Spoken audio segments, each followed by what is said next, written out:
Welcome to Gatia Fanfiction. Today I'm gonna start a new series. What if Naruto took Nagato's Rinnegan? If you enjoyed this video, please give it a big thumbs up. And to watch more videos like this, subscribe to my channel and turn that bell notification on so you never miss an upload. Now wasting no more time, let's begin. Neji's timid and completely shameful daughter was the one person he detested more than his uncle. Hyuga Hinata was frail. The thought would have been funny if it wasn't so pitiful. He simply dodged her palm strikes as if he wasn't trying. What makes her so frail? Her slow motions were followed by his gaze. Her steps were hesitant under his scathing look. Is she not taking this seriously? He punished her hesitancy with deliberate blows, each of which left marks on her flesh. Does she not aware her father is watching? By the frown on the Hyuga leader's face, he was less than thrilled with his daughter's performance. In the spacious courtyard of the Hyuga clan, the two cousins were engaged in a duel before the leaders of the Hyuga. A performance that would ultimately decide the fate of the heiress. Too bad her opponent was the promising genius of the clan. He had to question whether she was taking things seriously once more. The performance she was delivering was so substandard that he would wager a 7-year-old Hanabi could put up a better fight. Shameful, given the younger sister was just starting the academy. He slapped away her palm punch, retaliating with a jab to the solar plexus that left her sliding to the ground. Baikugan providing sharp X-ray vision, he saw the way her chakra flow fluctuated. The hit had stung. He tried to keep the sneer off his face as his eyes narrowed in triumph. He would embarrass her directly in front of her father. Prove directly before the all-seeing eyes of the leader of the main house that a lowly branch member was better than the rest of them. They would all recognize his brilliance and talent.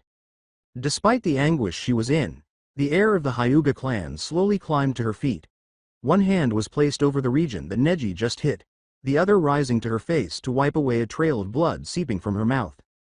There were murmurs from the crowd. Neji kept his eyes fixed on Hinata, and his almost 300-degree vision revealed that the elders were debating among themselves, with frowns on their faces and disdainful glances directed toward Hinata. This match is over.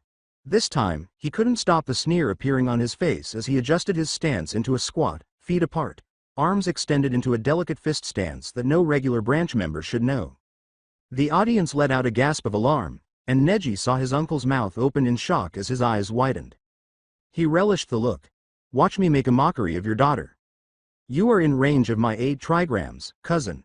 Hinata's face betrayed bare terror as she took a cautious step back. That stance. It was your destiny to lose here, Hinata. You can't stop me. Wanting to finish this bout as quickly as possible, Neji charged her, the flow of chakra visible on his fingers as he prepared to deliver the fatal strikes of the 64 palms.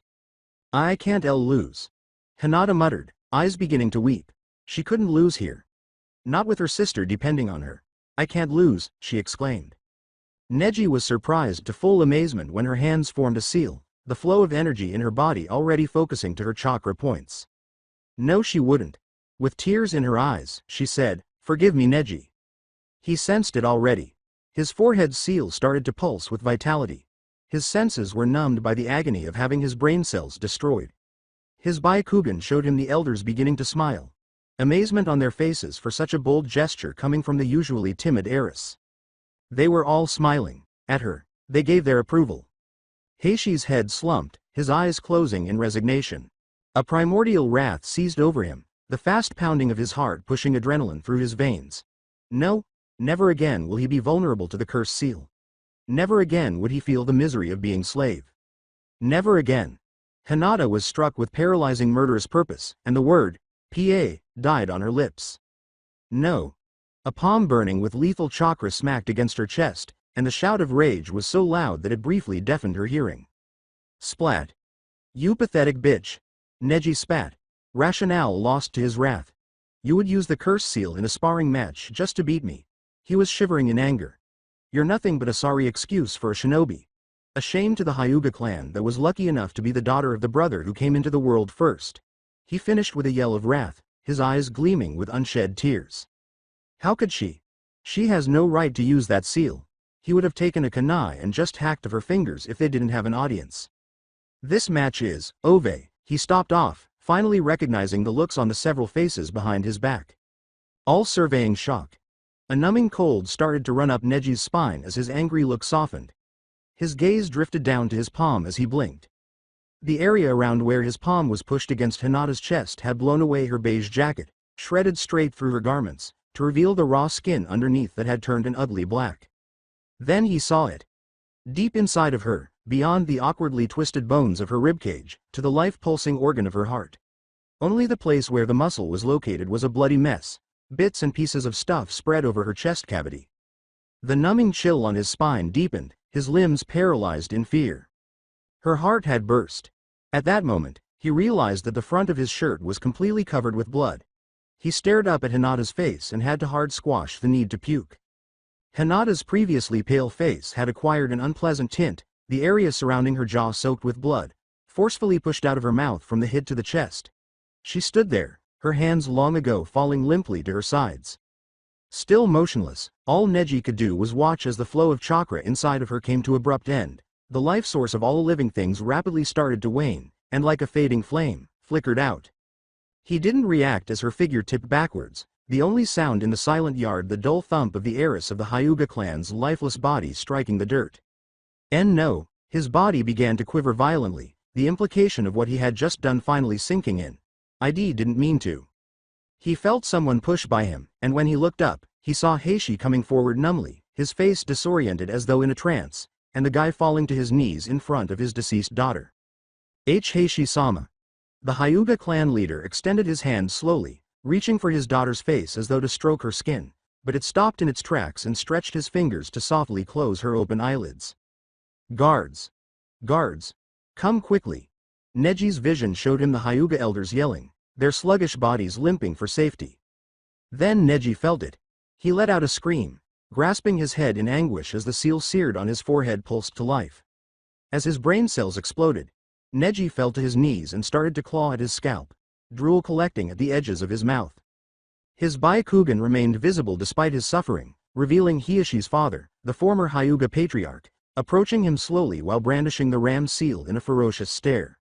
He spat out, "To think I would live to see the day my own grandson, as if it were a curse, would kill my granddaughter, the heiress of this clan." He was yelling, pale skin turning an angry scarlet. "You, a branch member, sworn to protect the sanctity of the Hyuga clan, moved to destroy it. Unacceptable." The elder sighed. "I've already had to kill one son. At least this time, killing you." He halted before Neji, standing over the youngster withering on the dirt. "Will be a kindness." Neji's shouts rang loud. Members hearing the disturbance hurried to the area, coming to the sight of the promising young genius slowly being slain before their eyes. Directly in front of him stood Hiyashi, kneeled on the mud before his deceased daughter. One face stood out amongst the crowd, the small 7-year kid confused at the bustle. "What's going on?" Hanabi questioned to her guardian. "Ko-san, why is Neji crying?" The man with the bandana had already triggered his Byakugan at the scene, his face hurting at what he witnessed. He struggled to hold back the tears in his eyes as he murmured, "Oh no. Hinata." He could only presume Neji allowed his fury to get the best of him. "Why is Hinata Nichan on the ground, Ko-san?" he queried with such naivete that it felt his heart tighten. He hastily wiped his eyes, schooled his face as he peered down at the girl. Ko softly but forcibly led the girl away by placing his hand on her shoulder. "Come with me, Hanabi-sama." The girl looked like she was ready to object, but a strong look from her guardian stopped her. Leading her away from the awful scene, Ko glanced back to gaze at Neji. His shouts were beginning to diminish. The feelings Ko was feeling was about to take him whole. That was Hisashi's son dying before his eyes. He had just witnessed the death of his Hinata, but he would be damned if his brother suffered the same fate. No one knew about the night Hisashi spent with his brother's wife. He was the first to meet her. He had been with her first. She was totally his as he was hers. And yet he let her go, for the sake of the tribe. For the sake of his one and only sibling. It would never be discovered, and it would continue that way. "Hanabi-sama." He kneeled before the girl, resting his hands on her shoulders. "I need you to listen to me very carefully, okay?" Getting a hesitant nod from the girl, he continued. "I need you to go to your room and stay in there until I come get you. Can you do that for me, please?" Her mouth opened then closed, before she nodded. "Yes, Ko-ni." He forced a grin. She nodded and hurried off like a child, avoiding the numerous adults who gathered to see the horrific sight. "Good girl, now run to your room." He stood up and hurried past the several persons obstructing his path until he was out of the courtyard. He briefly looked over his shoulder for observers before launching himself into a sudden burst of speed and sprinting as swiftly as he could to the Hokage Tower. If there was one thing that all cages could agree upon, it was that the paperwork that came with the job was not enjoyable. The Hokage stared at the pile of paperwork on his oak desk, thinking his eyes could transfer everything away. There must be some jutsu I don't know about that causes it to spawn. No matter how many documents he signed or stamped, the pile appeared infinite. He exhaled a sigh, heavily slumping back into his chair. Why did I ever want to be Hokage? He questioned to himself. More than everything he loved his profession. He really did. But every day, the terrible, abandoned paperwork gradually drained him of his life. These days, it seemed like a lot of things were doing that. Though his features still preserved their youth, the bags beneath his eyes were heavy.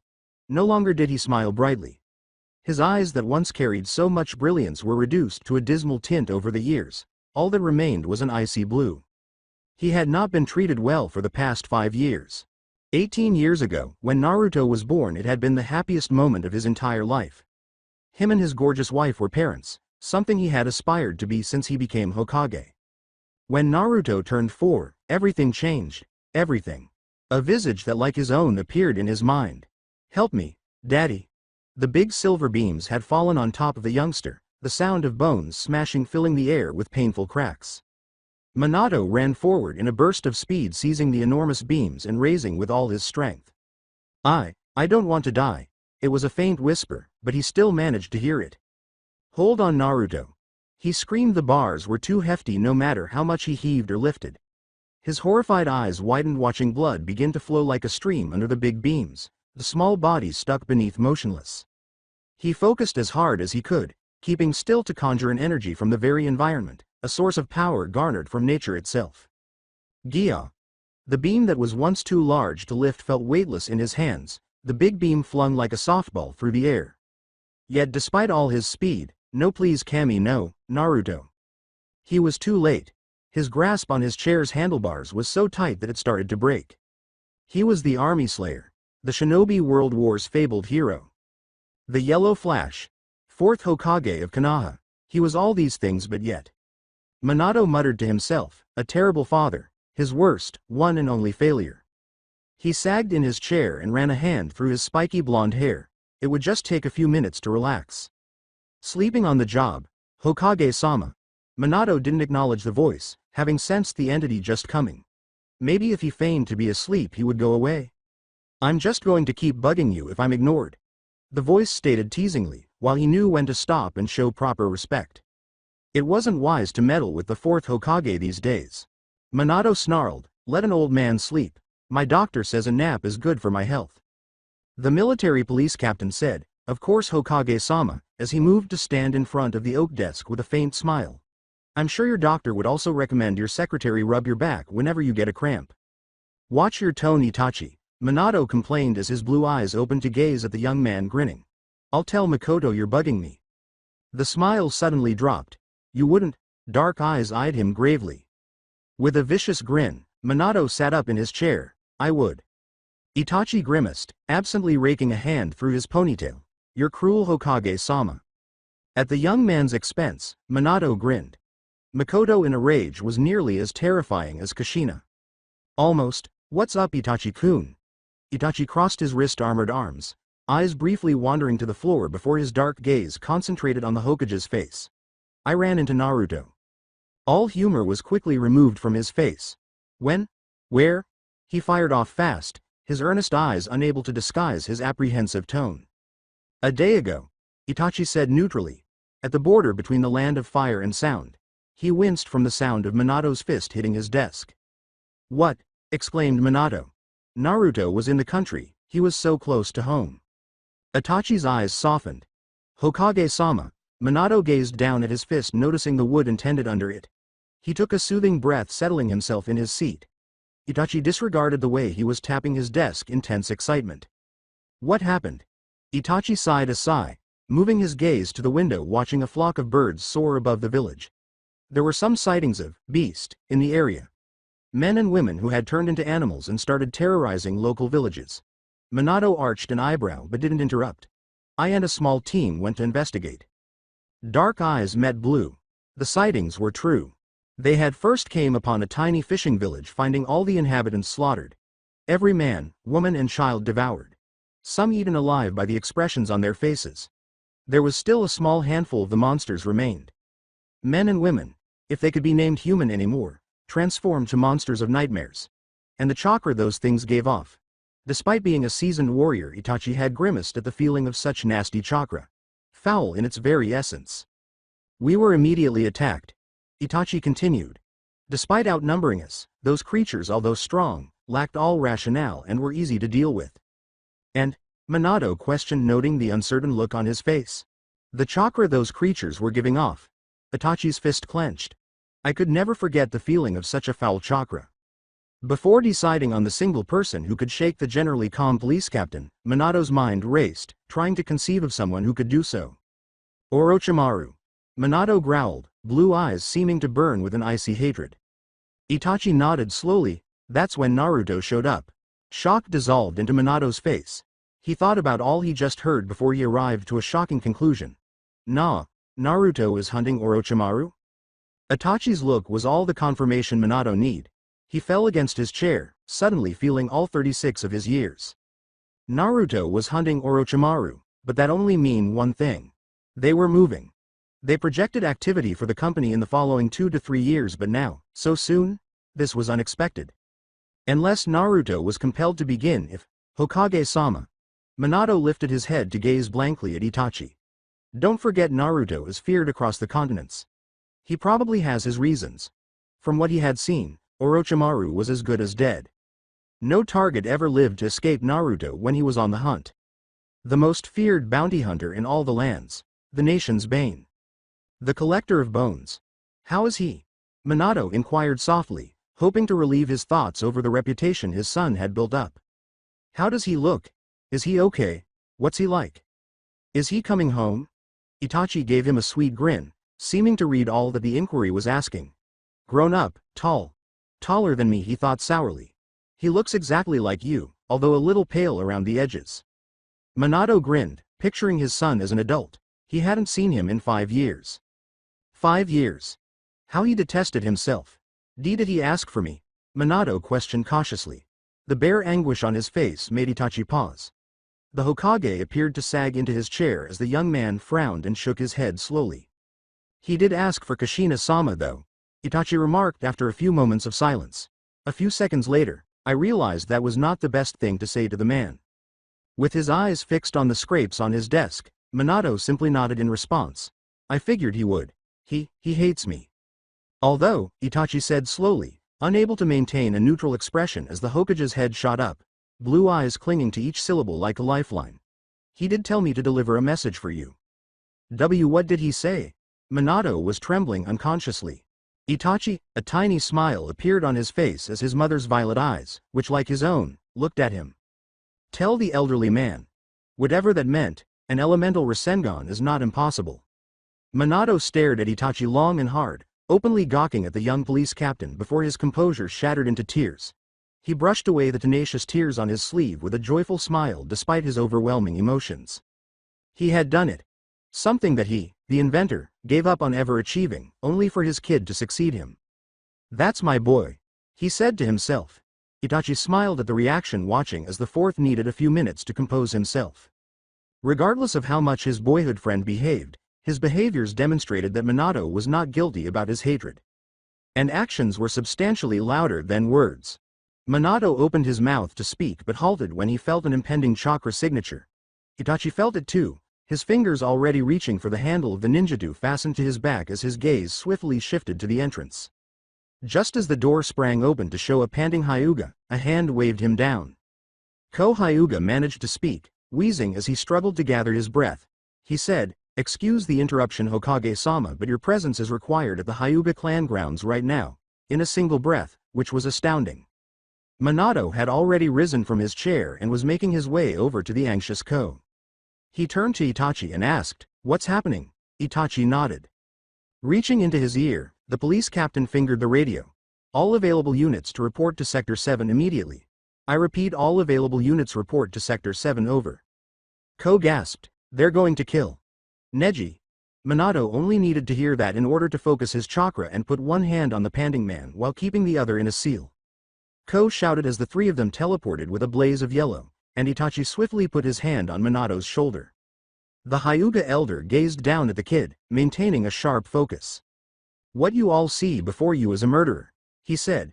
"A branch member that has committed the crime of killing our precious heiress." He poked a finger at the youngster. His eyes shifted to the hushed members of the clan. "Gather around and watch as justice is served. Death for an act such as this, surely," he said, turning back to the dying genin, "is a mercy. This is your destiny, boy. Your fate. Stop." As soon as the angry shout was heard, spines straightened. The elder's eyes widened before his face set itself into neutrality, grudgingly stopping the jutsu-ceasing Neji's screaming. A strolling figure emerged from the packed courtyard, with members of the main and branch houses bowing to the Hokage as he went by. With his loyal police captain at his side and a white cloak billowing behind him, Minato's eyes tightened. "What is the meaning of this?" he replied with an angry grimace. The way he spoke so quietly highlighted the chilly tone of his voice. "I thought I instructed this clan that use of the curse seal is forbidden." Nobody dared to look him in the eye. "Hokage-sama." Byakugan retreated beneath the Hokage's scowl as the elder bowed in submission. "This boy has committed murder." Minato turned to look at the tiny child in agony on the ground. Neji appeared to be half dead. Some areas of his scalp were bleeding from where he had torn out his hair in agony, and his skin had turned an unhealthy pale. His frenzied breathing was the sole indication that he was still alive, and drool was dripping from the side of his mouth. His eyes strayed to Heishi, where he saw the Hyuga leader kneeling in front of a tiny body. His eyes furrowed in grief, and he recognized the face instantly. "Hinata," he muttered. The elder regarded the child with hardly concealed contempt and said, "As you can see, Hokage-sama, this boy shamelessly murdered our beloved heiress in what was supposed to be a practice duel. He insisted, justice must be served." Minato's eyes briefly strayed to Itachi before returning to the elder. "So it shall." Sharingan eyes setting the Hyuga elder a narrowed stare, Itachi pulled out some chakra-suppressing handcuffs from his utility pouch. "Hibiki Hyuga, you are under arrest." Before the guy could respond, the seals shackled and twisted his hands behind him, rapidly siphoning out his chakra. The man started to struggle, but Itachi restrained him, saying, "For illegal use of the curse seal. A military tribunal will use anything you say or do against you. Please give me a reason to hurt you," he said, seeing the man wouldn't stop trying. "Bloody Hyugas." What? Hokage-sama, what does this mean?" the man stammered. "Using the curse seal designed from the main family is against the law," Minato said as if talking to a kid. "You broke the law." "Outrageous." Hibiki became prune. "The cursed seal has been in our family for generations. Our laws mandate." The man let out a twist as Itachi twisted his arms. Minato's eyes were cold. "You're forgetting something, esteemed elder. The law is me. The law is my word, and it's imperative that you keep it in mind." The man shuddered beneath Minato's stare. "Get him out of my sight." Itachi nodded, forcefully guiding the man past all the well-educated faces. It was obvious that both houses detested the man. As more military police arrived on the scene, they cleared the area of spectators and erected police tape. Neji wiped his face and slowly got to his feet, standing on unsteady legs, but neither Minato nor anyone else tried to assist him. "You okay, Neji?" Wiping a trail of blood from his nose, the child nodded and said, "Why yes, Hokage-sama." Minato didn't offer him a smile, merely raising his hand pointing to one of the officers who was at his side promptly. "Yes, Hokage-sama." The man gave a salute. "Take this boy to the hospital and make sure his health is in order." With an expression devoid of empathy, Minato turned back to Neji and said, "Then place him under arrest." He was pleased that the police reform was making it easier for non-Uchiha to join. "Yes, sir." The man gave a salute. Neji was approached by the officer, who cuffed him behind his back before guiding him out.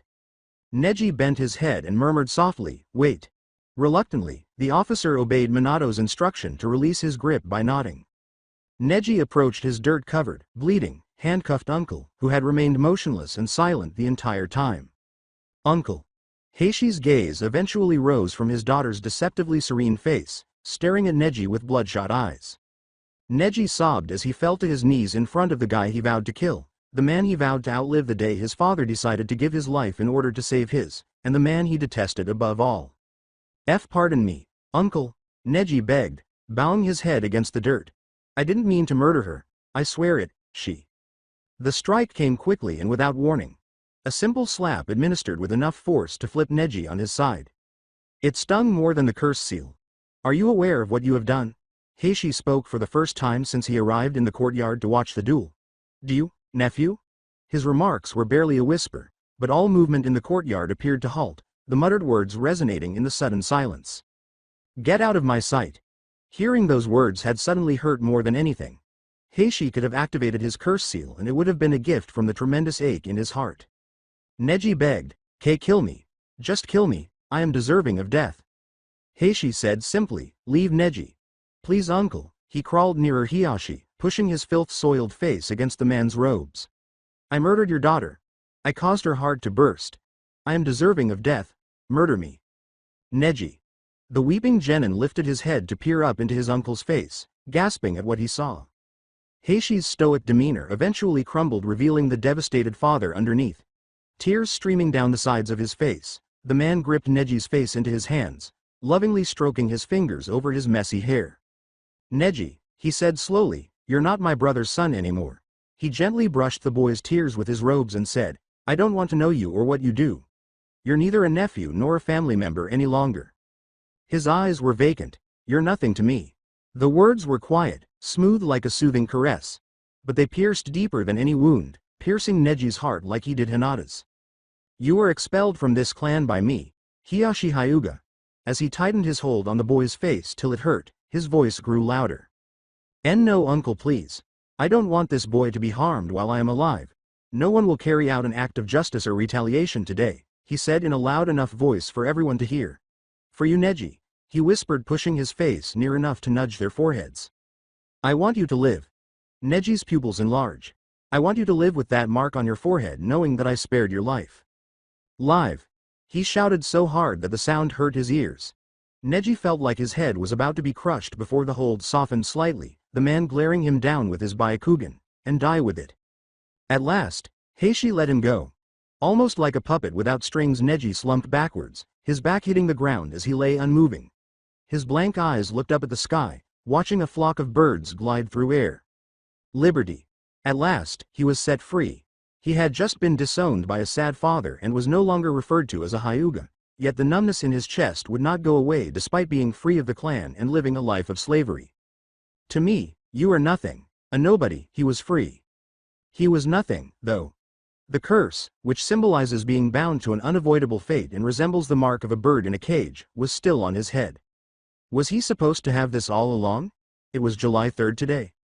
The day the heiress of the Hyuga clan was slain by a branch member. The day Neji Hyuga was rejected by his uncle, Hiyashi Hyuga, from the Hyuga clan. It was his birthday today. Neji observed the birds soaring over the sky. Hiyashi. The man looked up into sympathetic blue eyes as he raised his gaze from his daughter's body. Hokage-sama. Minato disregarded it, and Heishi instantly turned back to his daughter. It was more of a dismissal than an acknowledgement. Minato moved to stand directly behind the man and gently placed a hand on his robed shoulder, saying softly, This is now a crime scene, Hiyashi. The police need to take the body. The Hyuga leader remained still, staring at Hinata's face for a few moments without uttering a word. His eyes swept over her features as if attempting to commit them to memory, and then he nodded slightly and stood up elegantly. Minato kept his hand on the man's shoulder as he led him away, the police already moving to handle Hinata's body. They pulled out a body bag equivalent to the size of a young girl. Hiyashi had his Byakugan activated as he walked, the man's legs giving out from underneath him as he saw his firstborn hoisted into the bag, collapsing to the ground. Minato was there to catch him, clinging on to the man as his composure crumbled. All had to momentarily pause when the cries of a broken man were heard. Minato lost count on how many times he released an exhausted breath this day. He moaned, falling heavily back into his chair as he massaged his throbbing temples. This already horrible. That was too polite a term, nasty day just took a turn for the worst. To think Hazashi's own son would kill his brother's daughter. Minato let out a groan as he braced his elbows against his desk, resting his face into his palms. He'd let the man down once already. One of his greatest mistakes that he regretted to this very day was allowing what came to be known as the Hyuga affair to be settled by the clan themselves. He had been ready to fight, send the head of that idiot of messenger back to the rakeage with his own signature etched into the forehead, daring the man to cross the border. He had the support of the great clans. If war was the only outcome, then Konoha was ready for it. The Fourth Shinobi World War would still be raging today if it weren't for Hisashi. In the midst of cries of protest, the man had been the voice of reason. Seeking the least violent way to end the threat of war and satisfy Kumogakure's absurd demand, the man gave his life to save his brothers and possibly many others, asking for nothing in return. Look after Neji. How could the man ask him to look after a child who wasn't his when he couldn't even look after his own child? Minato pulled at his blonde hair. His own kid would forever be remembered as a missing nin because he had made him turn away from the community and etched a horizontal line across the leaf emblem on his forehead protector. Kushina could hardly manage being in the same room with him, let speaking to him. He didn't blame her, he couldn't stand to see his own reflection. What is it, Itachi? He spoke to the strangely vacant office. The Uchiha emerged from the shadows and spoke gravely about Hokage, saying, I have bad news and really bad news. He managed to not flinch when Minato's eyes turned chilly, the weight of his look suddenly forcing his body to feel heavy. Although the question seemed lighthearted, the tone was not. Shouldn't there be good news first? Well, first off, Hibiki is out on bail. The man had gotten himself a lawyer from the daimyo's court somehow and managed to pull some strings. The Hyuga clan undoubtedly did have some huge pockets. Minato only snorted as if he expected it, and Itachi continued, the really bad news. Neji is missing. The Hyuga police had escorted the youngster to the hospital for a health checkup, but evidently the man hadn't felt the need to handcuff the young boy. The man's chakra points in both arms were sealed as a result of the error, and other hospital staff members were hurt. A ripple with a chakra signature identical to Neji's had been recorded by the barrier team on the village's north flank. We think he's going north, most likely heading to Sound Country. A really bad sense of direction for the little Hyuga. Well, find him, exclaimed Minato, frustrated by the way the day had gone. Itachi bowed in obedience. I'm already leading the search. Message given. The shadow clone dissolved in puff of smoke. Minato jumped up from his desk, fatigued both physically and emotionally, immediately directing his chakra toward the Thunder God's seal. He should have told his secretary that he was heading out early for the evening, but whatever. He was worn out. The world immediately flipped on its axis, his eyesight momentarily going blank as transported through space and time, blinking as he unexpectedly peered into shocked plum-blue eyes. After staring at her spouse in disbelief, Kushina Uzumaki's eyes went blank and her red lips formed a straight line. Minato. His gorgeous wife, the mother of his child. Kami knew how hard he just wanted to fling himself into her arms and run his hands through her lovely red hair. He couldn't stop his stare from wandering up her physique, taking in her evening state of clothing. She was wearing a modest black silk robe, going down to her thighs, leaving her long legs on view, fastened at the waist with a scarlet fabric that highlighted her lovely contours. Her lovely long red hair was secured in a ponytail, two long bangs flowing off either side of her face. So simple and yet so gorgeous.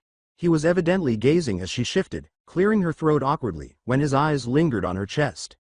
He forced a tiny grin onto his face, ignoring the pain in his heart despite the cold treatment. Kushina-chan. He greeted. How are you? A neatly groomed crimson eyebrow rose. Of course she could see through the smile. She knew him better than he knew himself. Her look softened somewhat in concern as she folded her arms beneath her breast and said, I should be asking you that same question. Everyone was discussing it. I heard what happened today at the Hyuga clan grounds. Good news sure does travel fast. He shook his head, anticipating the crap storm he would have to deal with tomorrow. For a ninja hamlet, people in Konoha really did enjoy to gossip. How's Hiyashi-kun? Minato swallowed down the mounting jealousy at such a personal honorific, knowing Kushina was merely worried about a longtime friend. He couldn't remember the last time she used kun in his name. Not doing so well, he said honestly. He's grieving, as would any father. Yet seeing the normally serene and serious Hyuga leader weep like a dying man was a remarkable sight. He could only recall two instances in his life when Hiyashi was in such an emotional state. The first, when his wife died at childbirth. The second, his twin brother sacrificing his life to save his. The dad was now witnessing his nephew murder his daughter right in front of him. And Neji-kun? Kushina questioned softly. What's going to happen to him? Minato let out a heavy sigh, raking a hand through his hair. Well, when we find him he'll be brought back to Konoha to face trial. Her brows furrowed. When? Minato nodded. Yes. Neji is currently missing. She gasped, laying a hand over her chest in anxiety. You don't think he wants to kill himself, do you? He was enthralled by the sincere concern in her stunning eyes. He was so preoccupied with the way she nervously nibbled her lips, her pink tongue delicately moistening the flesh, that he nearly missed her. I'm not sure. He genuinely could only guess. The youngster killed his cousin, nearly getting killed in retaliation by the seal on his forehead, only to end up being banished by the sorrow-stricken father. The young genin had few choices. I have Itachi and the military police searching for him. Her shoulders slumped with relief. Minato merely nodded in agreement, not really knowing what to say. Good. If Itachi-kun is on the search, then I'm positive they'll find him. Husband and wife stood in the midst of their house staring at each other, the stillness progressively getting unpleasant as Kushina shuffled nervously. She turned on her heel and walked away from him, leaving him to watch her back. Well, good night. It stung more than anything. In contrast to the treatment he endured on a daily basis, she could simply murder him. Itachi said he met Naruto. She stopped right away and slowly turned to look at him, her eyes wild. Despite his mental pain, he grinned at her reaction, observing the way she gently moved back to him. It was always you. He asked for you. What did he say? She was shivering in anxiety. Both parents didn't even notice they reflected each other. Minato shrugged. I didn't actually ask. She openly gawked at him before her eyes narrowed, a noticeable tick mark emerging on her skull. Oh. With a sad frown, Minato edged closer to him and started to slowly back away. Kushina asked dangerously, You didn't ask? I haven't seen my baby boy in years because someone, she pushed him in his chest for emphasis, decided it was a good idea to send our own son on some super secret mission that no one knows about that turned him into a missing nin, she said as she began her tirade, pushing him back until his back struck a wall, firmly locking him beneath her withering glare. So what type of balls do you have to stand before me and say you didn't ask? He could only hang his head in shame. Do you know what it's like? She cried at him as her eyes started to weep. Walking through this village each day hearing people whisper about our son. Their son is a traitor, the bastard child, good riddance to the freak.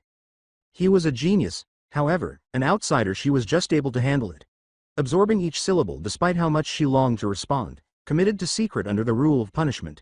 S-class secrets and other nonsense. Do you? The fourth Hokage hung his head, the lengthy bangs of his hair hid his face. He hates me.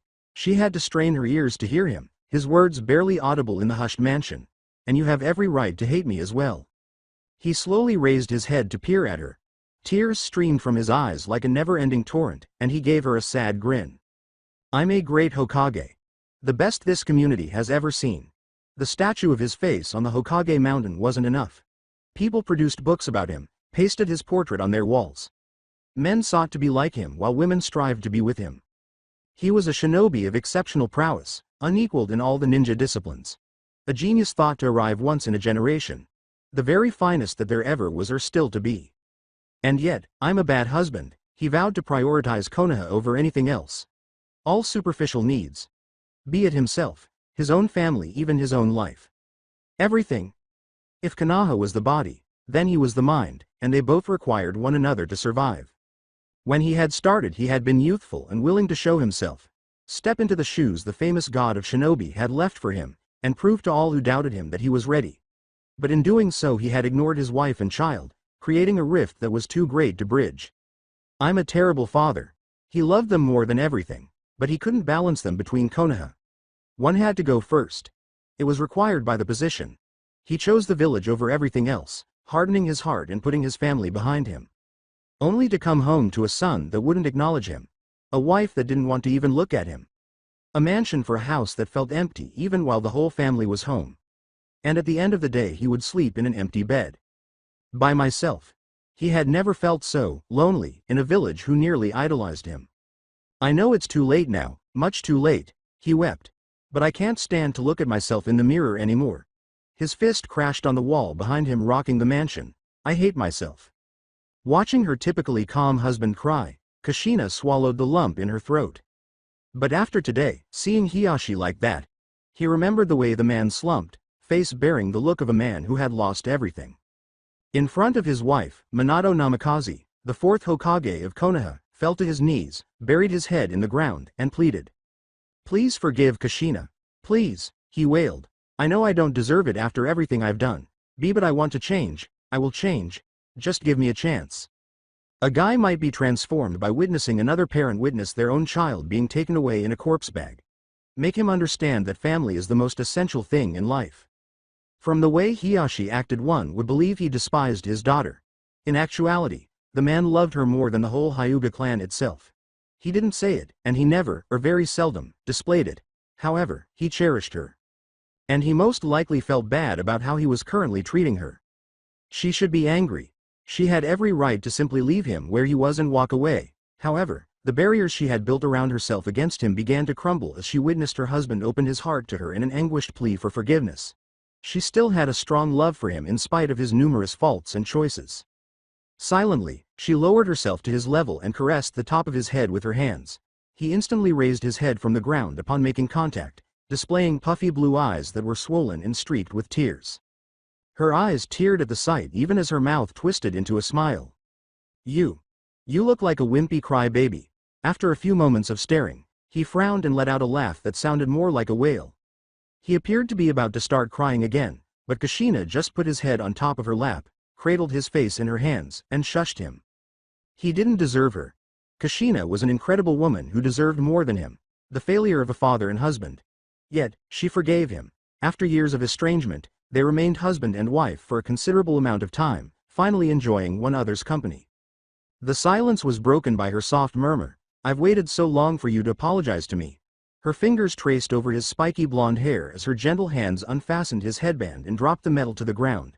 She exhaled deeply, attempting to control the anguish in her voice, and said, 5 years of just hoping one day you'd just come out and say I'm sorry. Sorry for choosing the village over your family." She lifted his head back up to peer down at his face. Minato felt his breath evaporate witnessing the tears pouring down her face, her eyes gleaming like violet gems. She finally lost her control and let out a sob, saying, "I'm giving you your chance, Minato. Please don't hurt me anymore." Minato was already sitting up on his knees, wrapping his arms around her tightly. "I swear to you, Kushina, I won't hurt you ever again." This was the promise of a lifetime. "Bring him back," she screamed in his shoulder, "just bring Naruto back to me." As he stroked his fingers over her beautiful hair, Minato's heart tightened. He was already expecting this, but wasn't prepared for it. As he considered how to phrase this to her, he inhaled deeply. If he ever intended to earn her trust again, it was best to start with the truth. "Kushina-chan, I'm going to tell you something that's going to be hard to hear." He gently pulled her head off his shoulder to stare squarely into her face. Her cheeks were flushed from sobbing, and her eyes were red. Even then she still looked stunning. The mission that was given to Naruto. He hesitated suddenly, finding his throat dry. It was either now or never. For it to even begin, it required him to leave the village. She blinked as if she hadn't heard what he just said before her lips opened, then closed, and ultimately opened once more. "Are you telling me," she answered with false patience, "that our son had to become a Nin to start his mission?" From what she was told, he had turned his back on Konoha after having failed said assignment. Minato nodded shakily in response, then inhaled deeply and steadily to quiet the unexpected surge of rage that was rising within of her. Why? The term triggered recollections buried deep in the recesses of his memory. His biggest failure. The greatest regret of his entire tenure as Konoha's fourth Hokage. "I couldn't stop him," he stated in a regretful whisper. "He was always one step ahead of me."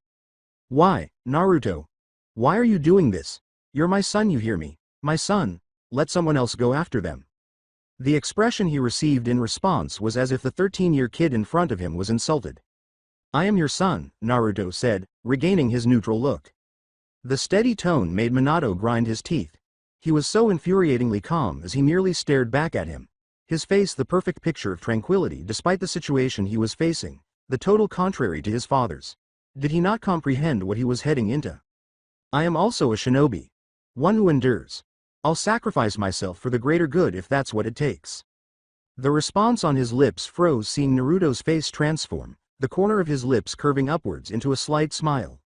His eyes, so much like his mother's, reflected all the sorrow of what would be a final goodbye.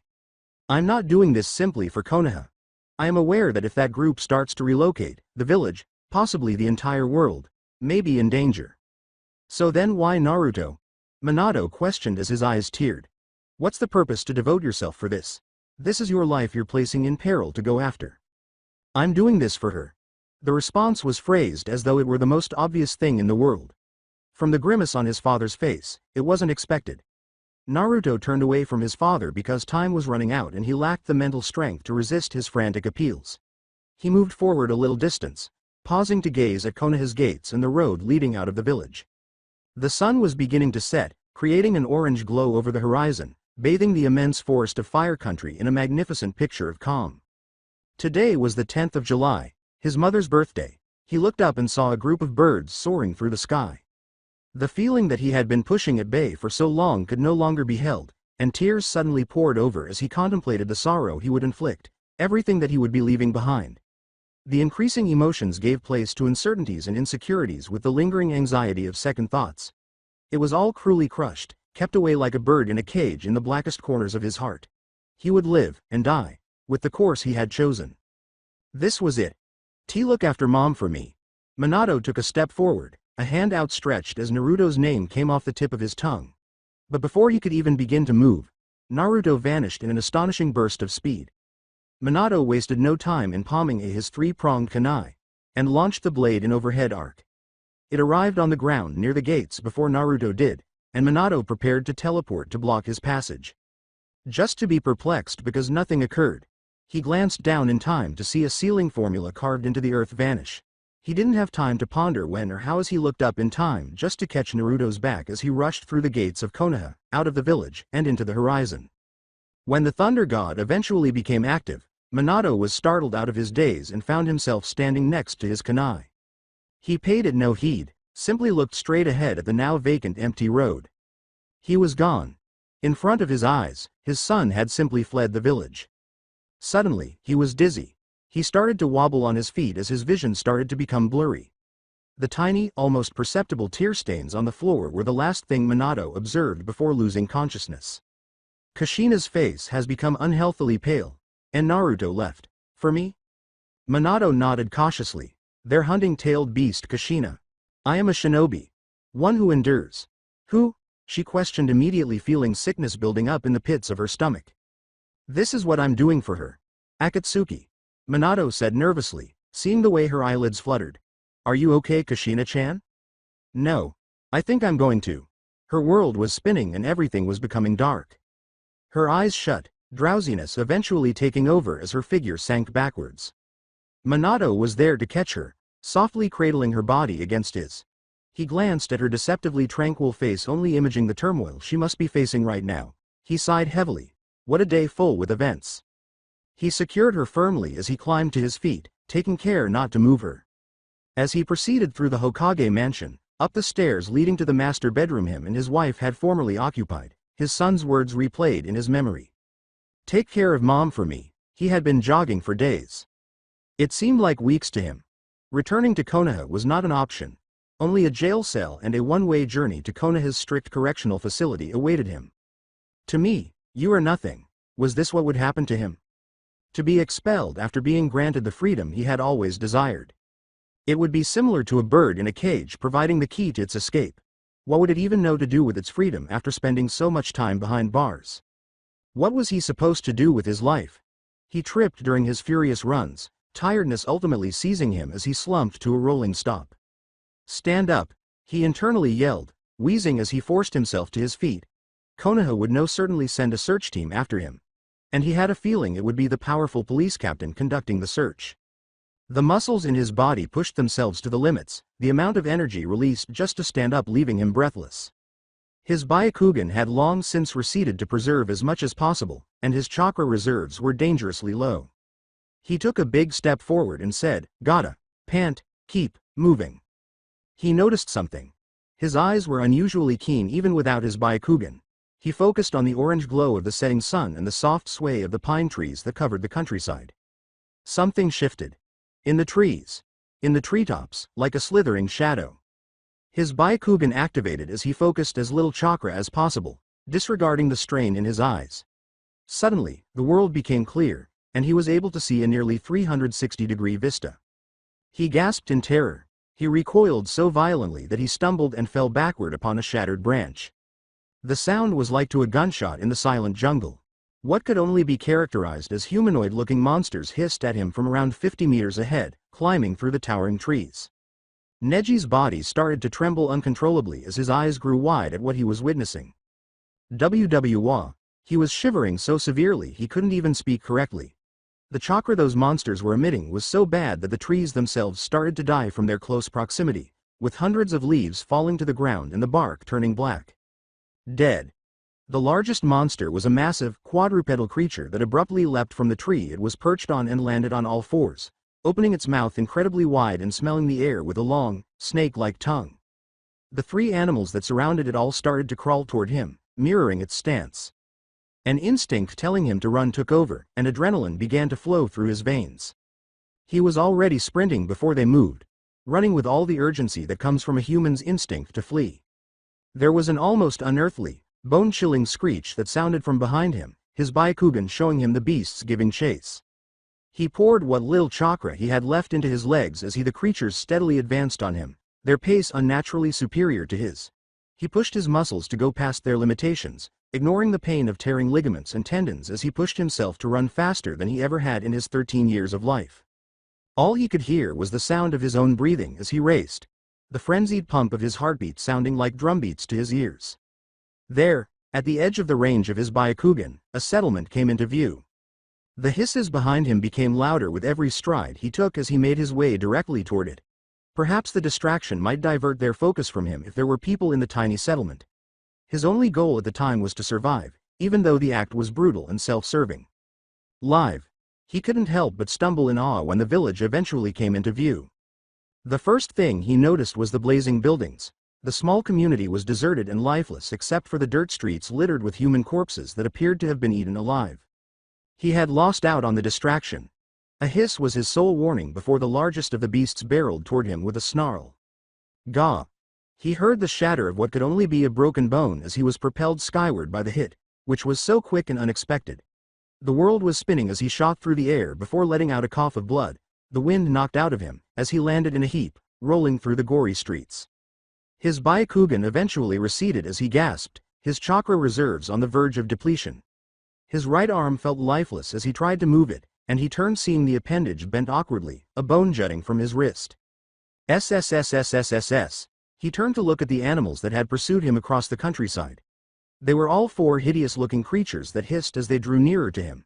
He never seen such horrible beasts, creatures only found in dreams or horror movies. Gray skin, bright yellow eyes, clawed fingers, fangs. If Neji hadn't been so terrified, he would have puked. His instincts still shouted for him to go, his body instinctively straining to move as he realized he was already trying to crawl. He doesn't need to use his thinking to tell his body to separate itself from these things. With saliva flowing from their mouths, they hissed and screeched as they edged closer and closer. The big one roared and charged. This was it. Neji's life didn't flash before his eyes in spite of everything. He didn't close his eyes or claim to have seen a premonition, as many people who had experienced near-death experiences did. All he could do was watch with wide eyes as this creature closed in on him, ready to tear him to pieces. Slick. He flinched as scarlet blood spilled across his face. The creature was poised in the air straight over him, a sword sliced directly through its open mouth leaving it impaled. Dead. Gravity took hold as the dead creature's body landed on his legs, and his startled eyes took in the length of the sword that had saved him. The blade extended to an unnatural length before it abruptly retracted. The remaining creatures let out a howl of rage, their chakra visible to the unaided eye, and then they surged forward at a speed that Neji could never hope to match. He shivered as they rushed past, dismissing him to focus on the mystery man that had spared him. Neji paused in shock as the body shifted and used his legs to push it away. The ash-gray skin faded, showing a human skin tone underneath, the figure diminishing in size to expose the complexion of a man, the silver hair on his head eerily familiar. And that face, he knew it. Mizuki, said the academy instructor.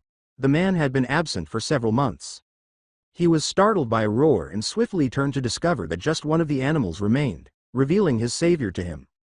The man, or at least what he believed to be a man, parried a swipe of the creature's claw with a sword while wearing a black cloak with red clouds gently floating in the wind.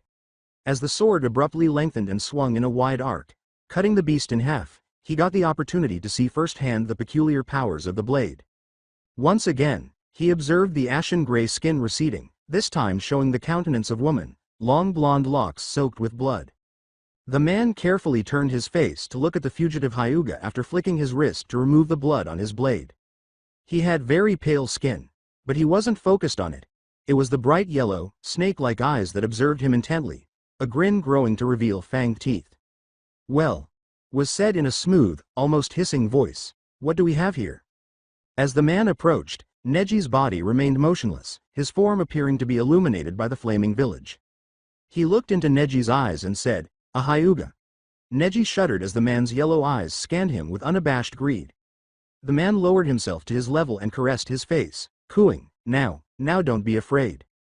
The touch felt frigid. Neji recognized the man up close, one of the most wanted criminals in the history of Konoha. He stammered and trailed off, "Why you're Oric, Sekai." Orochimaru smiled at the boy's anxiety. Hush, child. You must have been so afraid of these nasty beasts." His gaze suddenly glanced to the slain creatures. "Failed experiments, I suppose," he stated almost sadly. Neji gawked at the man. "The experiments?" The man gave a smug nod. "Yes," he muttered softly. "But that's not important. I saved you, didn't I?" He angled his head at the youngster, a grin on his face. Neji observed the blue, Tomo-shaped earrings the man was wearing. Neji reluctantly nodded. "Why ye?" The man caressed his cheek with his thumb. He soothingly muttered, "Come now, my dear boy, enough with that irritating stutter. I'm not going to hurt you." His body relaxed as the adrenaline gradually wore off, despite the warnings ringing out in his thoughts. "What is your name?" "Neji," was his response. The man patted his head, rose effortlessly to his feet. "Well then, Neji-kun, I bid you a good evening." With that said, the man turned on his heel and began to walk away. "Oh, and do be on the lookout for those beasts," he called over his shoulder, tone tinged with mocking concern. "More are certainly in the area." Wait!" Neji yelled after him, striving and failing to rise to his feet. "You can't just leave me here." "Oh?" Orochimaru asked inquisitively as the man halted and turned to face him with a deceptively feminine arched eyebrow. "Why can't I?" The boy only stared at the man as he shifted to leave, but despite the playful tone, the inquiry was genuinely asked with seriousness.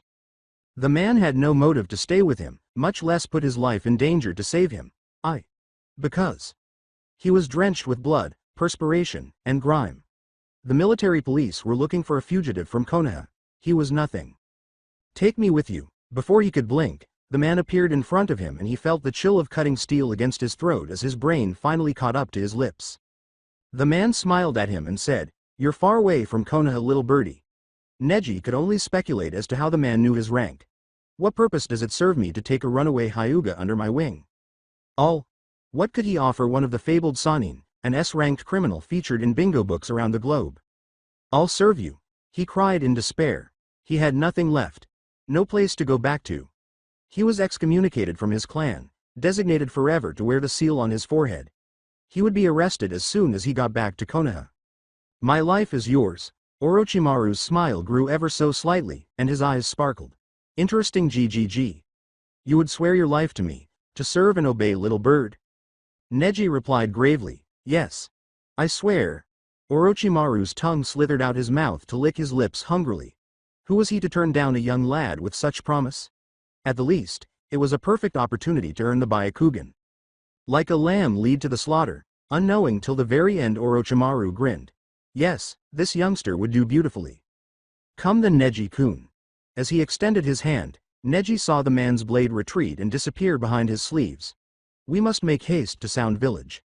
As the guy raised Neji to his feet, he accepted the hand with his left arm, lacking the strength to ask where this Sound Village was. His legs wobbled, but under the man's eager gaze he attempted to appear strong. Orochimaru chuckled at the display. "Good. Your will is strong, boy. But don't attempt to fool me when you look like the wind could blow you over." Neji would have bowed if the action wasn't so painful. "Forgive me, Orochimaru-sama." The Sannin gave a tongue click. They could get to the Sound Village by dawn thanks to his speed. Looks like I'll have to carry you." His goal was to separate himself from Konoha as much as could. He was being hunted. He put a hand on the boy's shoulder. "Climb onto my back." Neji moved behind the man and nodded. Slick. It truly appeared out of nowhere. Orochimaru's chest was pierced by something tiny and white that was sparking with lightning as it flew through the air. The impact tore apart the front of his black robe and nicked Neji's headband. Neji fell off Orochimaru onto his back as the thing resumed its course, whistling through the air and slicing through buildings. Orochimaru let out a hiss of pain. Neji's head hit the ground, his headband dropping off his head as the knot untangled. Neji saw the horizontal line cut into the leaf symbol as it clattered to the ground. He noticed the man staring at something in front of him while covering the enormous hole in his chest with his palm, and he heard Orochimaru gasp. He followed his sight and saw a man emerge from the village's flaming flames.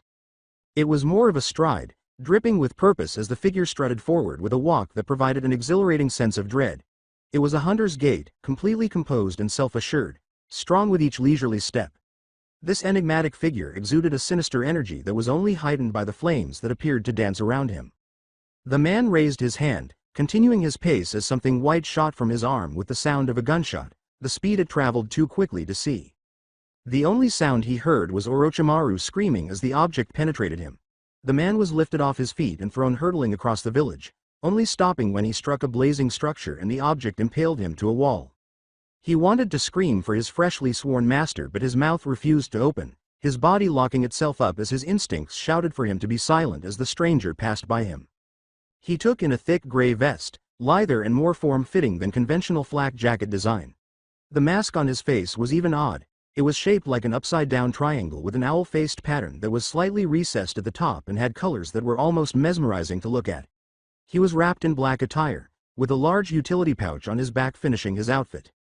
The man passed him without a glance, the rear of his head displaying blonde hair while the eye holes of the mask aimed squarely at the Sannin pinned. Neji's ears strained to hear the voice, shuddering as the rich baritone sent a shiver down his spine. "I almost feel sorry for you, Orochimaru. Your allegiance to that pathetic organization." With a gasp, the man attempted in vain to extract the bone spear that was lodged against his chest. The trouble with loyalty to a cause is that the cause will always betray you. "You," the man shouted in wrath, blood oozing out the corners of his mouth, "I should have known." With a hand reaching up to take off his mask, the figure paused to stand in front of the impaled Sannin. His mother's violet eyes gazed at the Sannin.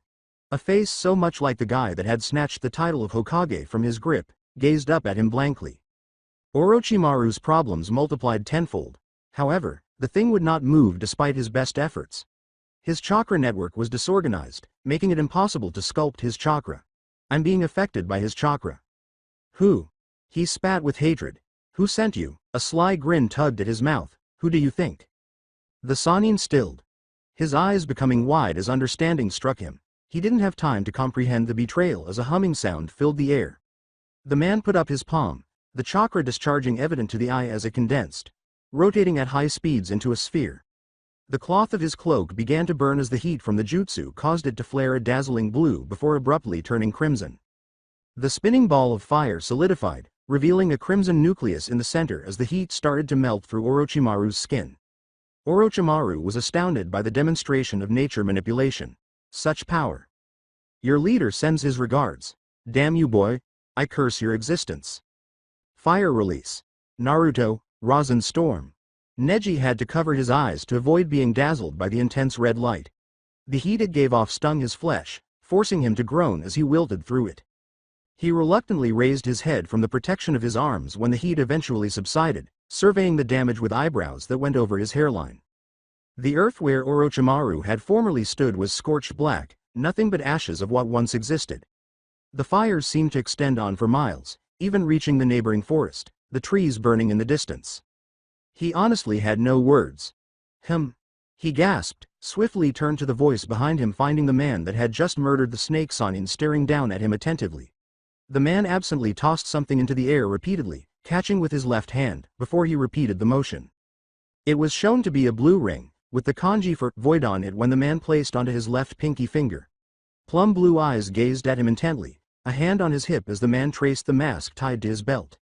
"Mask off." Neji peered at his face in awe, taking in the long blonde bangs and the whiskered, pale face. He had the fourth Hokage's same appearance. "How much do you think you're worth?"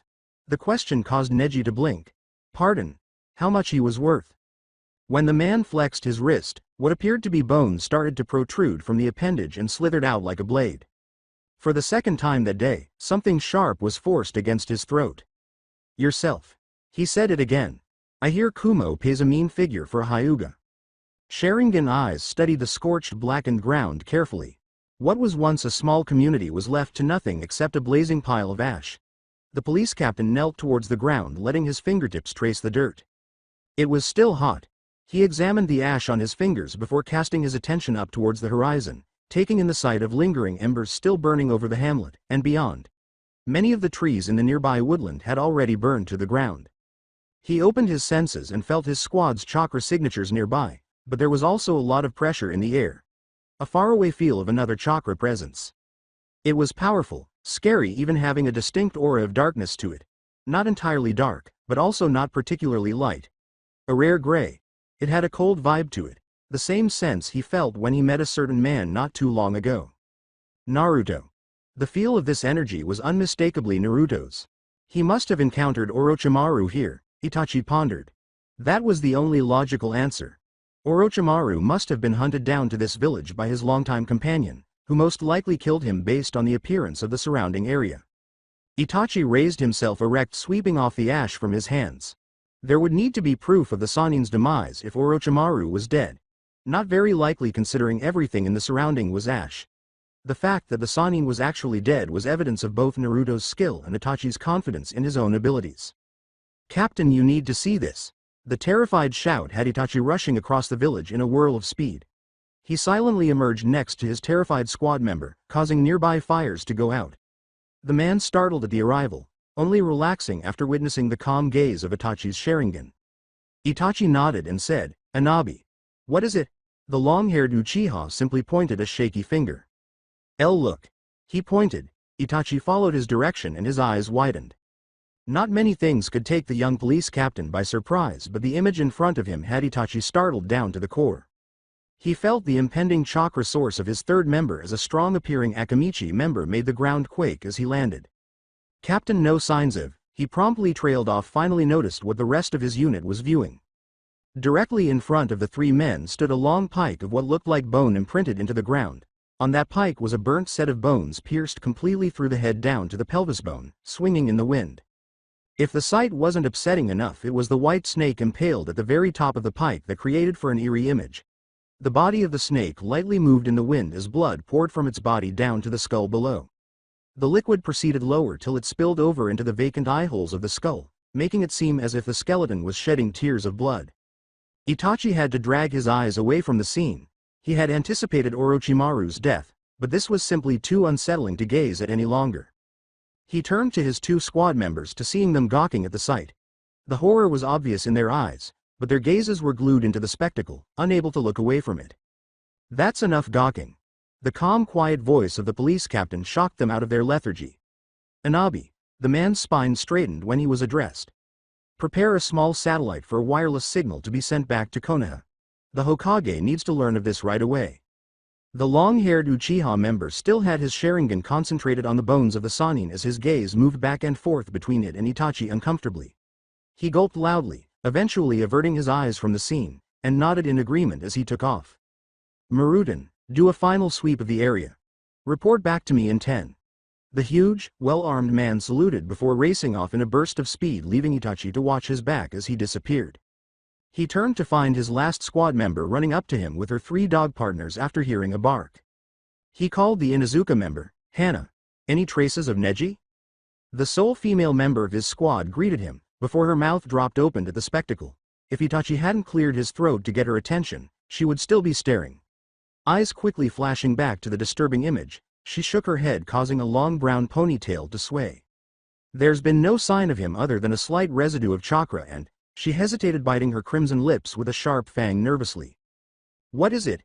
Itachi prompted without saying anything. Hana turned to face one of the three Haimaru brothers.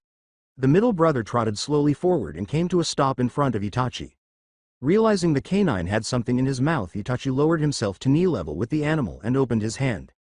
A melted, burnt leaf headband was dropped in his hand. Itachi stared at the headband long and hard till the canine in front of him began to whine, sensing the shift in his attitude. He comforted the animal with soft pats on the head, lifting himself to his feet, wordlessly thanks Hana with a nod. "Captain, the satellite is ready for use." Anabi appeared alongside him, already done setting up the equipment. Itachi remained silent and let the man guide him to the radio site, saying, "For the best signal, the satellite is set up outside of the village this way." The satellite was powerful enough to send a radio signal from one side of the nation to the other, but it was tiny, just the size of his hand, and fixed to a pole the length of his torso. Anabi paused far enough away to allow Itachi some privacy while he kept watch. Itachi fingered the headset in his ear, turning it on with the push of button. With a direct line to the Hokage's office, it just took a few seconds for the signal to go through. He inhaled deeply and mentally planned how to inform the Hokage of what had happened. He took another look down at the headband he was holding. Despite its blackened state, the horizontal slash across the leaf sign was still evident.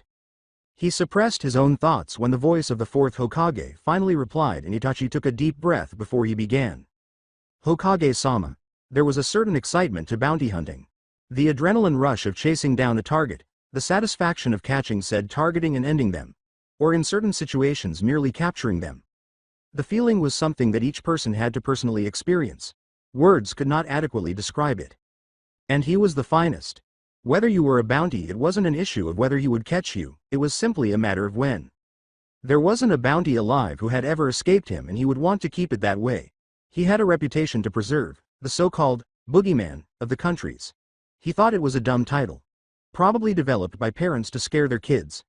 It allegedly succeeded, as he recalls hearing a town going on lockdown upon the sighting of him in the region. Which wasn't true, it was just some blasted thief performing a poor impression. But all the respect also accompanied the terror. An unprecedented notoriety across the lands, an image of his face being generated in every bingo book in the countries with a clear lettering in red that said, "Warning."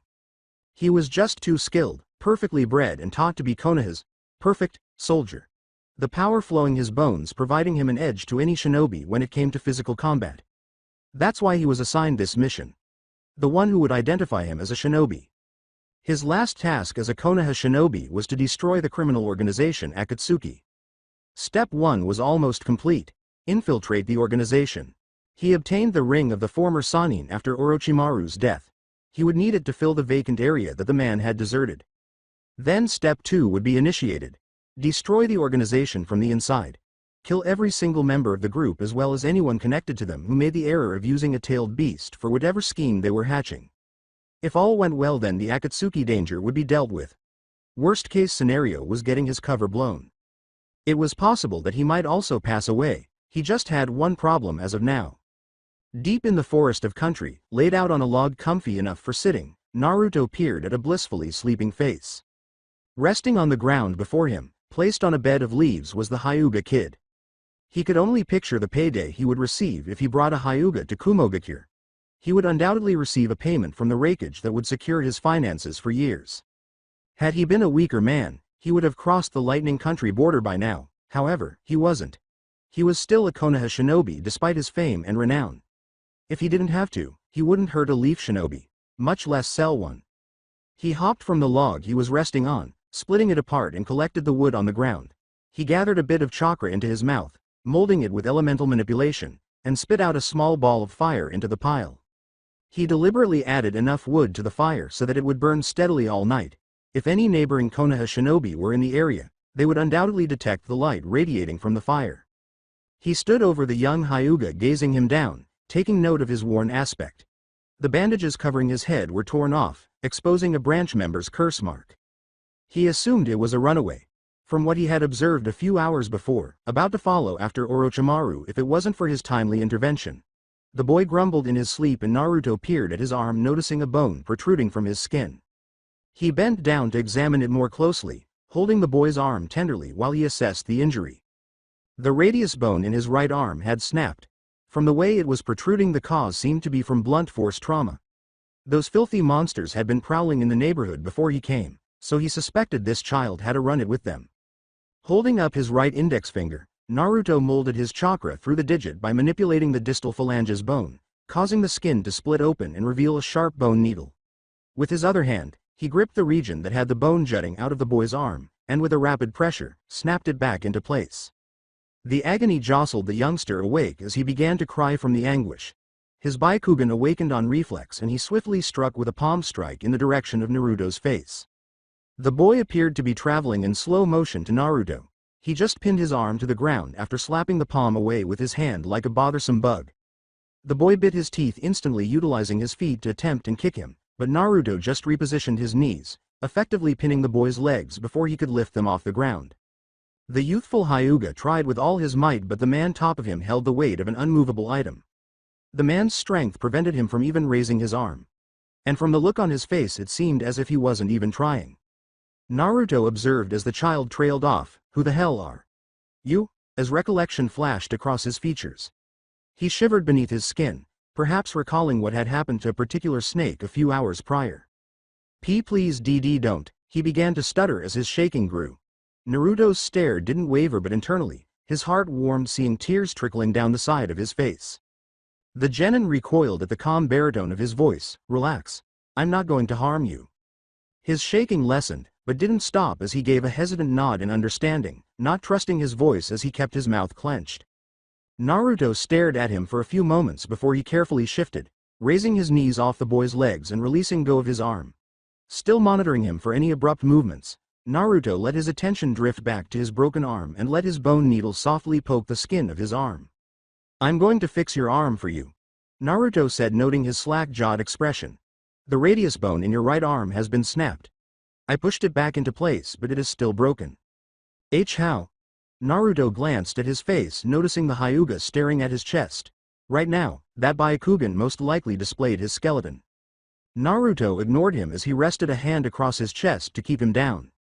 "This is going to hurt," as he let the sharp bone needle to puncture his skin, through the hard structure of his bone, and into his marrow. That was all the warning he had. The hand on the youngster kept him down as he instantly began to squirm against the pain. At the source of the fracture, Naruto focused to maintain his attention stable. He exhaled deeply as he felt the boy's chakra signature, taking note of its muddled nature. What was once brilliant and warm had been reduced to a cold and lonely vibe. Something must have influenced him profoundly for such a shift to take place. He shaped his chakra to match the boy's particular signature, the adaptation a success as his chakra transferred down through his bone needle, into the boy's arm, and straight into the marrow of his cracked bone. The Hyuga let out a loud shudder as he felt Naruto's chakra trail through his arm. It was akin to having electricity run through his bones as he felt it seemed like the appendage was about to be blasted off by the sudden amount of raw strength coursing through it. As swiftly as the process started, it was ended as the man pulled the bone needle from his arm, allowing it to withdraw into his finger, the open skin repairing itself to flawless. The youngster leapt to his feet, rapidly retracing to put distance between him and Naruto. He glanced at his now healed arm in a mixture of astonishment and dread. The flesh was totally unblemished, the hideous purple bruise denoting his fractured arm gone. He gasped, feeling his chakra reserves returning to normal. His pale eyes found Naruto's. How? What he had just experienced was out of the scope of possibility.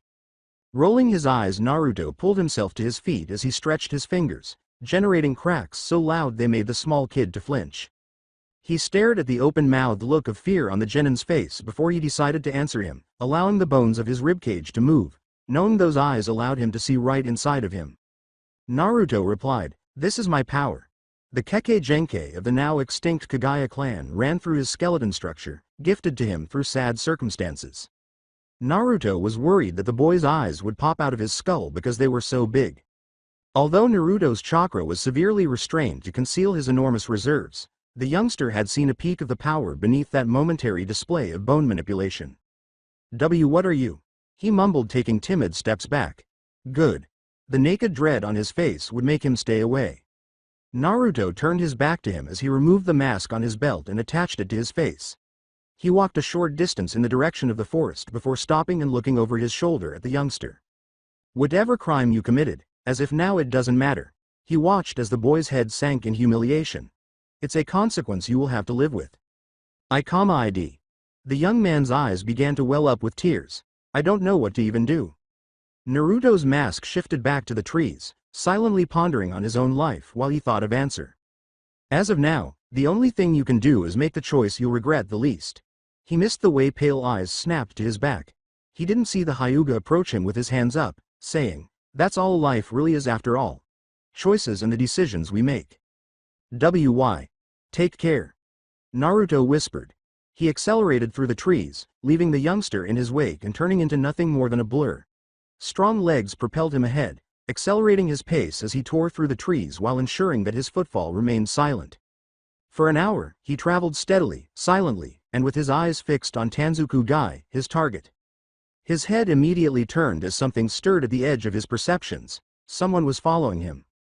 Considering how quickly he was moving, he was impressed. Wanting to get the jump early, he halted quickly, his legs absorbing the strain as he skidded to a grinding halt. Behind his mask, his gaze furrowed as he examined the silent woodland. Other than the odd scamper of animals native to the forest, and buzz of insects, there was nothing but silence. Whoever was following had stopped. Naruto suddenly pivoted abruptly, his arms stretched, index and thumb molded into a makeshift rifle as a fragment of bone came out of his finger with the speed of a bullet, piecing through a neighboring pine tree with a thump. He glanced at the small hole he had just carved into the seemingly harmless tree with a ferocious scowl. The bark of another pine tree next to the injured one started to change, revealing a dual-colored face that was perfectly balanced down the center like a yin-yang symbol. One side of the face was black, while the other was white. A teasingly masculine voice said, "You missed." The first voice was bright and gentle, but this one was dark and malevolent. "Have you already recognized our signature, young hunter?" Naruto lowered his arm and acknowledged, "Zetsu." The gesture indicates he didn't register the Akatsuki information gatherer as a threat. The black and white humanoid did not display any signs of insult. "I figured it was you following me." As more of the white Zetsu's body came out of the tree, exposing his green hair and insectivorous plant-like shell, his smile appeared to grow. "So you have recognized our signature, only after one encounter with him. Impressive." The black Zetsu, although still humanoid, had no apparent orifices, while the white Zetsu had a mouth full of sharpened fangs. "What do you want?" Zetsu shifted slightly, round yellow eyes on both sides looking at him with an unsettling gleam in the darkness. "I must say, that was quite the display you put on in that small village." Behind his mask, Naruto's eyes narrowed. "So you've been watching me." His senses couldn't concentrate on identifying every signature in the vicinity due to the chakra signs of Orochimaru, the Hyuga, and those repulsive animals. "But of course." White Zetsu grinned in response. "We had to see for ourselves the prowess of the bone collector." They weren't disappointed. Naruto took note that Zetsu referred to himself as a he, making him male, with the identification of self being we. Even more remarkable was the fact that the two voices talked in total unison. "As to why we're here, we've come to offer you a formal invitation to the Akatsuki organization. Your assassination of Orochimaru has proven your dedication. No simple task given the Sanin's reputation." White Zetsu abruptly exclaimed, "I'm going to miss that old snake." Despite how creepy and weird he was. Not to mention the disgusting habit of coughing things out of his mouth. He said, his face slightly repulsed. He was an alright fellow. He remained silent for a short while before clearly becoming more alert. "Hey, Naruto, did you leave a body behind?" he questioned with genuine hope. Behind his mask, Naruto looked. There was a brief delay before, "Yes? No? Maybe? Natsu, shut up, meanie." Black Zetsu sighed in frustration, turning the topic back to seriousness. "Do you have Orochimaru's ring?" Naruto merely lifted his pinky finger to reveal a blue ring with the character for emptiness. "Excellent, consider it yours. Now focus your chakra into the ring," he said. "Why?" Naruto instantly questioned, intending to throw the ring straight through one of his yellow eyes if there was any ulterior intentions. Black Zetsu responded with strained patience, "Our leader wishes to contact you." The big smile Naruto got worried him.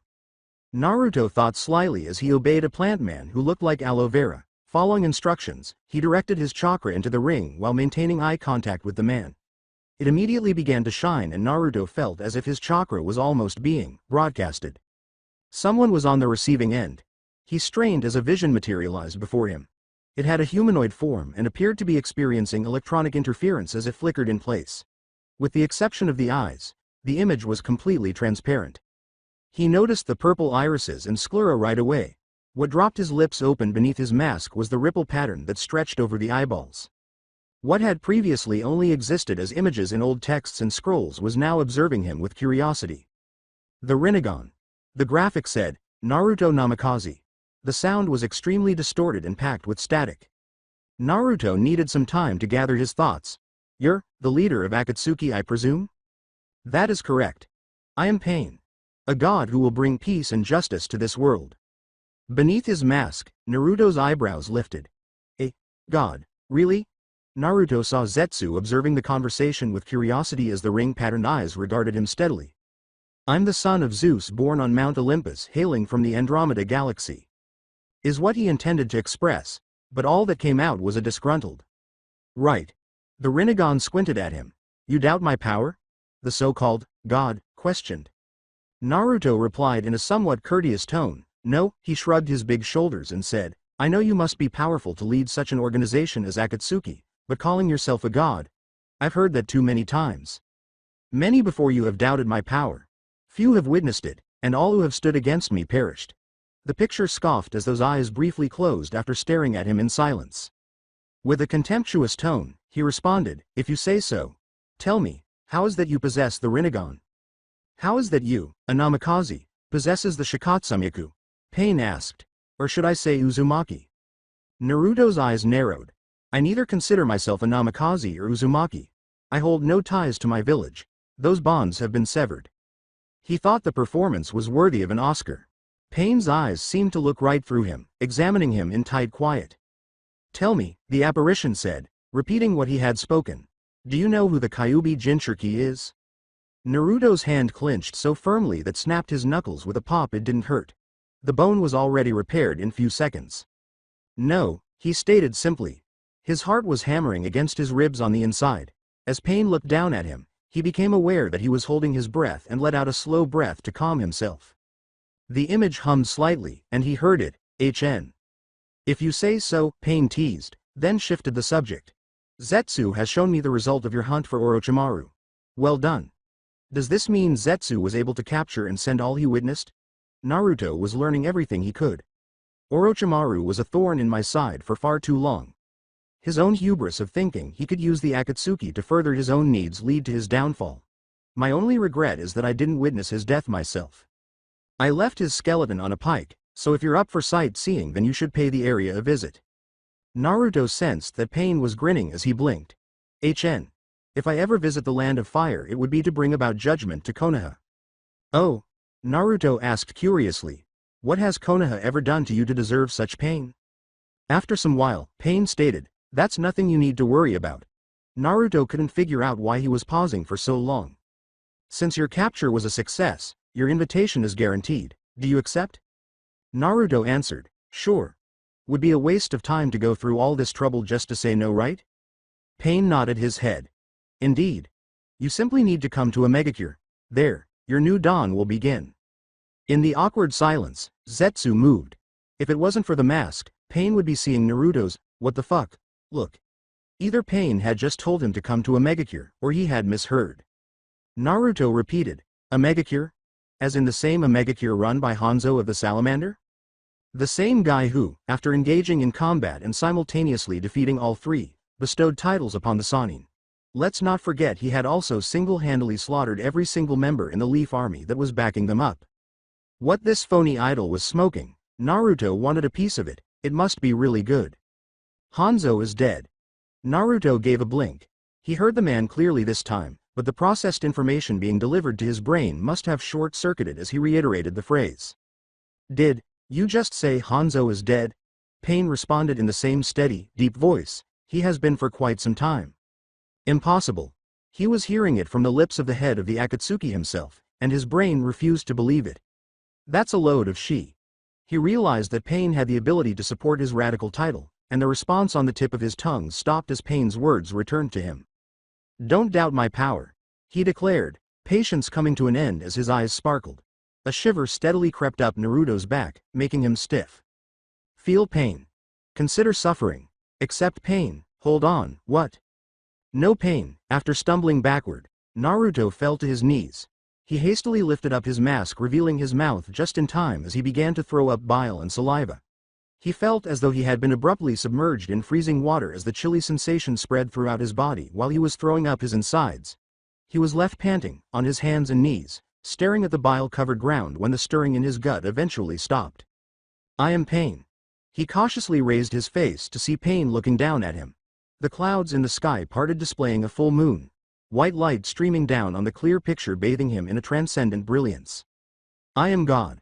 The Rinnegan gazed down at him, glowing with an ethereal radiance. Naruto's body started to shake as his wide gaze gradually narrowed and anger swiftly replaced shock. Pain received an equally fierce glare in return. Zetsu flinched at the abrupt spike of chakra in the air. the intensity of it so great that the wood of neighboring trees began to crack. The massive chakra source abruptly dropped, shimmering to a stop and vanishing as fast as it had emerged. Naruto got up and wiped his mouth before putting his mask back on.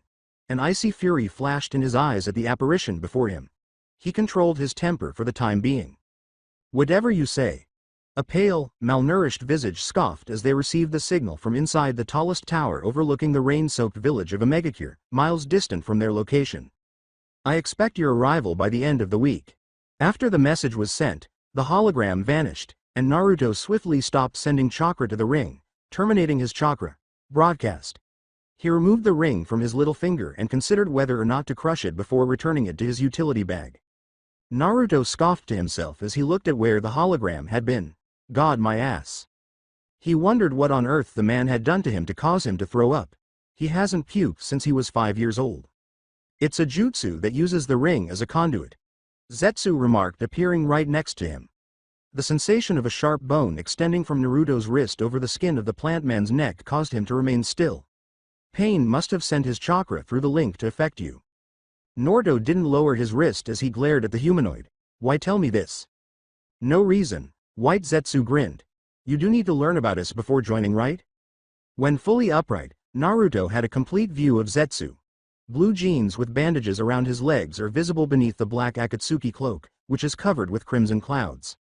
Naruto took notice of blue toenails and pink fingernails. White Zetsu smiled broadly as she sensed Naruto's intense gaze. "The colors were my choice." Black Zetsu looked to want to physically distance himself away from his counterpart. He ignored his chatterbox side and went on, raising his right hand to reveal his little finger. "At all times we Akatsuki wear these rings." Naruto took note that his ring was green, with the kanji for sign of the boar. "They serve as means of communication with each other. When wearing our rings, pain can contact us at any time. That's only if we're wearing the ring." Making sure to remember that knowledge, Naruto still held the blade at his throat, but bore a look of uncertainty. "What are you gaining by telling me this?" Hell, he hadn't even seen the Akatsuki leader face to face, and yet here was their intelligence gatherer telling him some important information. Black Zetsu surprised him by saying, "I want to see your potential. You are the only shinobi alive that has the Shikatsumiku, a Kekkei Genkei that existed even before the Sage of Sixth Paths." White Zetsu unexpectedly didn't have a grin on his face. He was not even grinning. "Imagine the potential of an Uzumaki that possessed Shikatsumiku, your potential."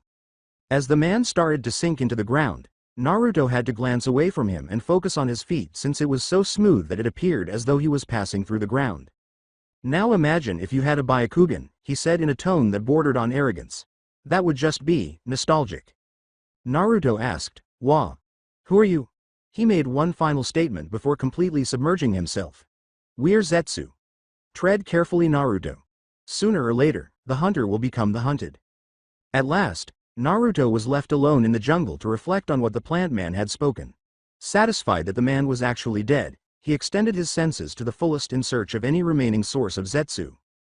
He collected chakra to his legs and started discreetly making his way through the forest in the direction of Tanzuku-gai. His goal was to get to the city before daybreak. He thought about the mysterious warning Zetsu had left behind as he traveled. Did he mean that Naruto was being pursued? Or maybe Pain was setting a trap in Omegakure? Naruto would be thrilled if he gave it a shot. Orochimaru had not had a good battle in months, and his quest had been unremarkable. His encounter with Zabuza long back was the only good battle he had. If it could be considered a fight. The man had opted to run when Naruto had broken the arm of his cross-dressing little helper after an unsuccessful attempt at trying to ambush him. The man was in Wave Country when he last heard from him. Naruto thought the man was fortunate to have nothing to do, or else he would be pursuing him to complete the task they had begun. His main concern was whether or not Akatsuki actually knew who his mother, Kyuubi Jinchuriki, was. They didn't seem to. That's how he intended things to stay. The word from Pain had been enigmatic. Ever more disturbing was the fact that the individual gave out such sensitive information to a possible recruit. In the shinobi world, knowledge and information was power. Or was Pain's god complex so deep that he didn't even detect Naruto as a threat? Naruto had the impression that the man saw him as nothing more than a child from the way he was staring at him and talking to him. He would tear one eye out of his skull and make the man watch as he trod on it, laugh at him for a moment while he screamed, then ultimately place a blade in the other one. I am Pain. I am God. Naruto imitated Pain's voice. Well, you're plain insane. He smiled to himself before he grimaced, realizing he had no one nearby to share that joke with. Well, meh. Taking his attention back to more serious things, he went over everything that he had learned about Akatsuki. 10 members in all, 9 since he reduced Orochimaru to a burnt skeleton. Every member allegedly wore a ring on a particular finger at all times. They communicated with each other by broadcasting their chakra to a receiver, Pain, through those identical rings. Their leader with the nickname Pain established a base of operations in a megacure. Hanzo of the Salamander was killed by the intensity of the pain.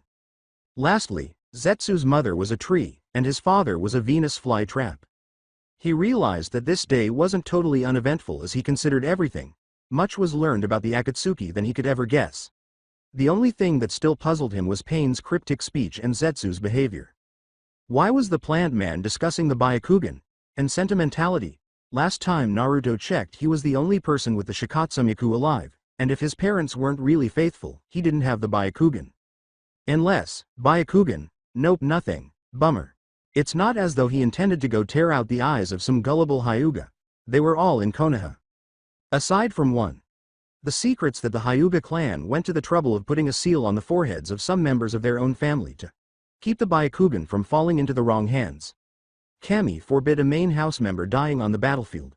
Were safe as long as no one tore out his eyes while he was still alive because he was a branch member. At least for the time being. It's not like he wanted what's-his-face. Oh yeah, he never asked for his name. To die or get his eyes pulled out.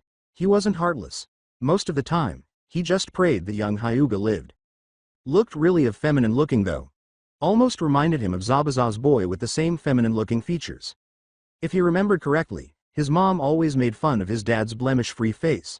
But nevertheless, Zabuza's boy creeped him out. Why the hell was a young teenage male wearing women attire for? And the pink kimono made Naruto want to burn his eyes. Oh no, these days, what were the children smoking?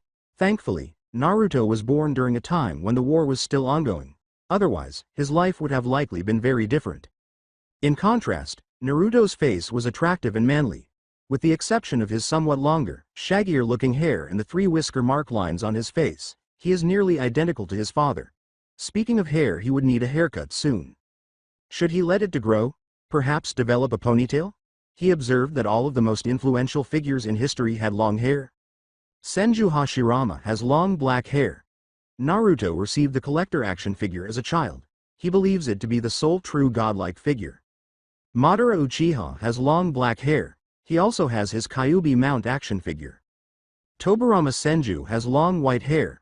Although he didn't have an action figure, his headband pushed his hair back. Hiruzen Sarutobi has long brown hair, prior to it beginning to fade and turning white with age. The third Raikage, long white hair Sakumo Hitaka. White hair that is long. Orochi. Oh right, he just messed him up a few hours ago. Only people Naruto knew would most likely stomp on him in a battle and laugh while he wept may be added. Minato Na. Thinking about it, his hair wasn't even long, and he would kick his dad's ass in a fight. The Thunder God spamming little foolish head. Jiraiya. Long white hair, despite Naruto's belief that the man had a second life as a professional fool. Onoki. Long brown hair, like his leaf counterpart, before it started retreating and went white. Genjutsu Hazuka. Third Mizukage. Long golden hair, before it, and the rest of his body been reduced to molecules by the second Tsuchikage. Mew. The second Tsuchikage. Deserved to be included after his adversary despite being bald and dressed in bandages since the two men killed each other. At the same time, in a spectacular manner to put an end to a protracted, intense rivalry. Naruto needed no additional evidence. Until he got a good long blonde mane, he was not going to trim his hair. Then he had to get stronger than every person on the list. Jiraiya was the sole true yardstick because the most of them were either elderly or dead. That awful special mode of his, whatever it was called. When he realized he hadn't had his milk for the day, he questioned why he was being so careless. He removed a small scroll from his utility bag without slowing his run, unrolled it to reveal a little box of straw-filled soy milk, drank it quickly, set it on fire, rolled the scroll back into his pouch, and left before the burning box struck the ground. Burping, he let forth a satisfied sigh. That hit the spot. He sped through the woods, keeping an eye out for any Konoha shinobi on patrol, and the remainder of the journey was largely silent. It took him in total 2 hours, but he still managed to reach Tanzuku Gai still under the cover of night. He paused at the forest's edge and looked out over the city that never slept, the dazzling lights of the casinos and brothels glowing in the darkness like a beacon. He took off his mask and put it in his utility pouch. He used a hand seal to change his uniform into a white outfit that was sufficiently elegant to give the impression that it was made of high-end materials. Small cracks of bones shifting and changing were heard from his body as his face structure transformed, and he visibly began to decrease in height. His young features twisted and transformed into a feeble but healthy-looking old man, and he shrank from a towering 6 feet 1 inch to an average 5 feet 6 inches. His ulna bone protruded from his right wrist as he flexed it. He gripped the bone, moving it out of his wrist and controlling its length to around 1 meter. He flicked the blood off of it clean, trying sure not to get any on his clothes. Bending the top of it to make a handle, he began to walk towards the city with a limp, using his cane as support. He brushed his fingers through his hair, making sure to give it gray streaks as went on the road that lead to the city. Tanzuku Gai, the epicenter of crime in Fire Country, attracted criminals, missing persons, and anyone prepared to risk their lives in the hopes of winning large at the city's numerous casinos. He went through the streets making sure to suppress his chakra levels to the lowest, the disguise working brilliantly as a squad of patrolling military police passed him by without a glance, seeing nothing more than an old guy walking late at night. As they went by, an officer said, "Stay of the streets, sir, it's not safe out at night." Yes, based on their youthful appearance, they were novices. "Will do, sir," Naruto answered in a hoarse voice, making sure to add a cough at the end. He kept moving, but he cocked his head slightly to listen intently as their talk drew his attention. "Yo, did you guys hear the news? Orochimaru is dead?" "What? No way, bro. Who the hell could take out one of the Sannin?" "It was the bone collector man. Itachi Taiko reported it a few hours ago." When he heard enough of their discussion, he smirked and stopped listening. It would seem that the news was already traveling fast. What was the Sannin's bounty again? It was a cool 150 million, if he recalled correctly. All he had to do was go to the closest reward exchange station, and he would have plenty of time.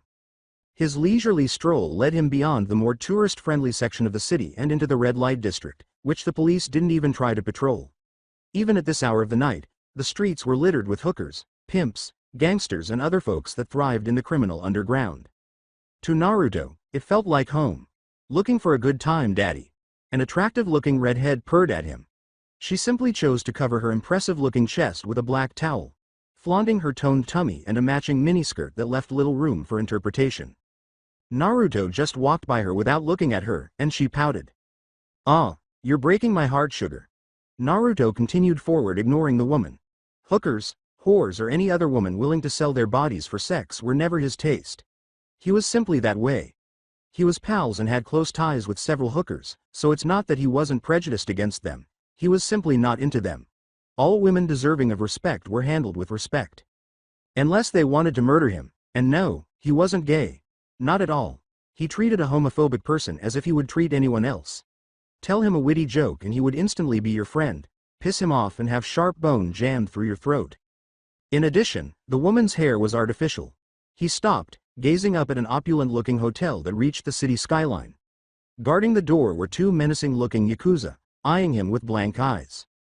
Naruto had already been here enough to know those two were shinobi, hired bodyguards under the payroll of the hotel. He proceeded towards the two men who shifted as he neared them, grabbing for the handles of their ninjatus emblazoned on their waist. He just lifted his arm, rolling down his sleeve to display an exquisite tattoo on his left forearm. It resembled a snake's body, circling the length of his arm before descending into a spiral and stopping at his upper forearm with two parallel, curved lines that resembled a jaw. There was a small open area between the two jaw-formed lines, filled with a black dot in the exact middle with a crescent curved-shaped line beneath it. As they moved to let him in, the two yakuza relaxed, their snake tattoos clearly visible around their necks. They bowed as he walked past them and Naruto nodded a quiet thanks. He strolled in via the front entrance, taking in the sight of vast entry lobby. The black marble flooring were shiny beneath the reflection of the white chandeliers hanging from the ceiling. Naruto moved forward, his cane resounding against the floor with steady taps as he took in the sight of four gigantic marble cylinders gracing the far corners of the hall, standing as marvels of construction, with stone walls showing various events of ancient history complete the design. He paused in front of the main desk and observed a woman with brown hair and a beautiful white kimono standing alert upon seeing him. Mr. Arashi. She bowed, revealing the same snake tattoo on her neck as the two guards outside by letting her long hair fall over her shoulder. What will it be for today, sir? A suite for a 3-day stay, please, Ms. Itsuko, he said, still concealing his voice as he set down the right amount of cash, eyes assessing the woman. Her gorgeous brown eyes and gentle, delicate features stuck in his memory. Excellent. The woman remarked, collecting the money as she seated herself and began typing away at the monitor in front of her. She opened a drawer under her desk and pulled out a key, standing to present to him. Here's your key, sir, for room 601. The elevators are to your right. Thank you, he said, collecting the key. Oh, and please let the guards know I will be expecting guests. Her eyes twinkled as she nodded. Naruto nodded, and she grinned at him. I will, sir. Will that be all? She asked. Enjoy your stay at the Baraku Manba Hotel, sir. Naruto thanked her with a silent tip of the head as he followed her directions, coming before the elevators. A push of the button unlocked the doors, and he walked in and hit the button for 6, quietly waiting as the lift brought him up. The door opened and he stepped forward, stopping to stare at the door that carried the sign for his room. He opened it with his key and silently shut it behind him while taking a quick look at his room. These snake-loving yakuza were quite skilled at making an impression. Good thing his Arashi alias worked brilliantly. It only needed a simple summoning jutsu to convince them that he was some sort of snake charmer. A respected profession to them, as he was admitted into the members-only club. His suite had a typical Japanese decor and was really huge. Considering what he typically could afford, it wasn't very stunning, but he didn't want to stay long because he had to go across the nation to a megacure before the end of the week. His height and bones returned to normal as he took off his henge, transforming his outfit back into his uniform. The chamber echoed with loud cracks. He just ran his palm over the cane, crushing the bone into a powder as he did so. As he looked around the room, some wind manipulation had it flown into a nearby vent. The kitchen has hardwood-themed cabinets, a steel refrigerator, and a gas burner. It had 2 leather-seated adjustable metal stools and marble worktops with a matching island in the middle. He made a contemplative hum as he entered the bedroom, which had white carpeting, and saw a king-size bed with white cushions and black covers. He looked around and saw an open-concept bathroom with a marble tub and glass shower. The walls were painted a rich mahogany that gave it some taste. Overall, not too bad. Before he completely rested, he coated the walls with suppression seals, making it practically unnoticeable to the outside and soundproof. When finished, he splayed himself on an L-shaped couch in the living, leisurely removing his gear as he used the remote to switch on a wide, flat-screen television. This is the latest news from Fire Country. The notorious bone collector has killed Orochimaru, the terrible criminal and missing nin, according to sources. He rolled his eyes and switched the channel. Tomorrow would be a shit storm. Oh, yes. As the man behind her pushed his hips against hers, the woman on the television groaned. Harder Iki, more difficult. Sighing, Naruto ran a hand over his shaggy blonde hair while flipping through channels. Nothing except distorted media, sex, and reality shows on television nowadays. He didn't often watch it because of this.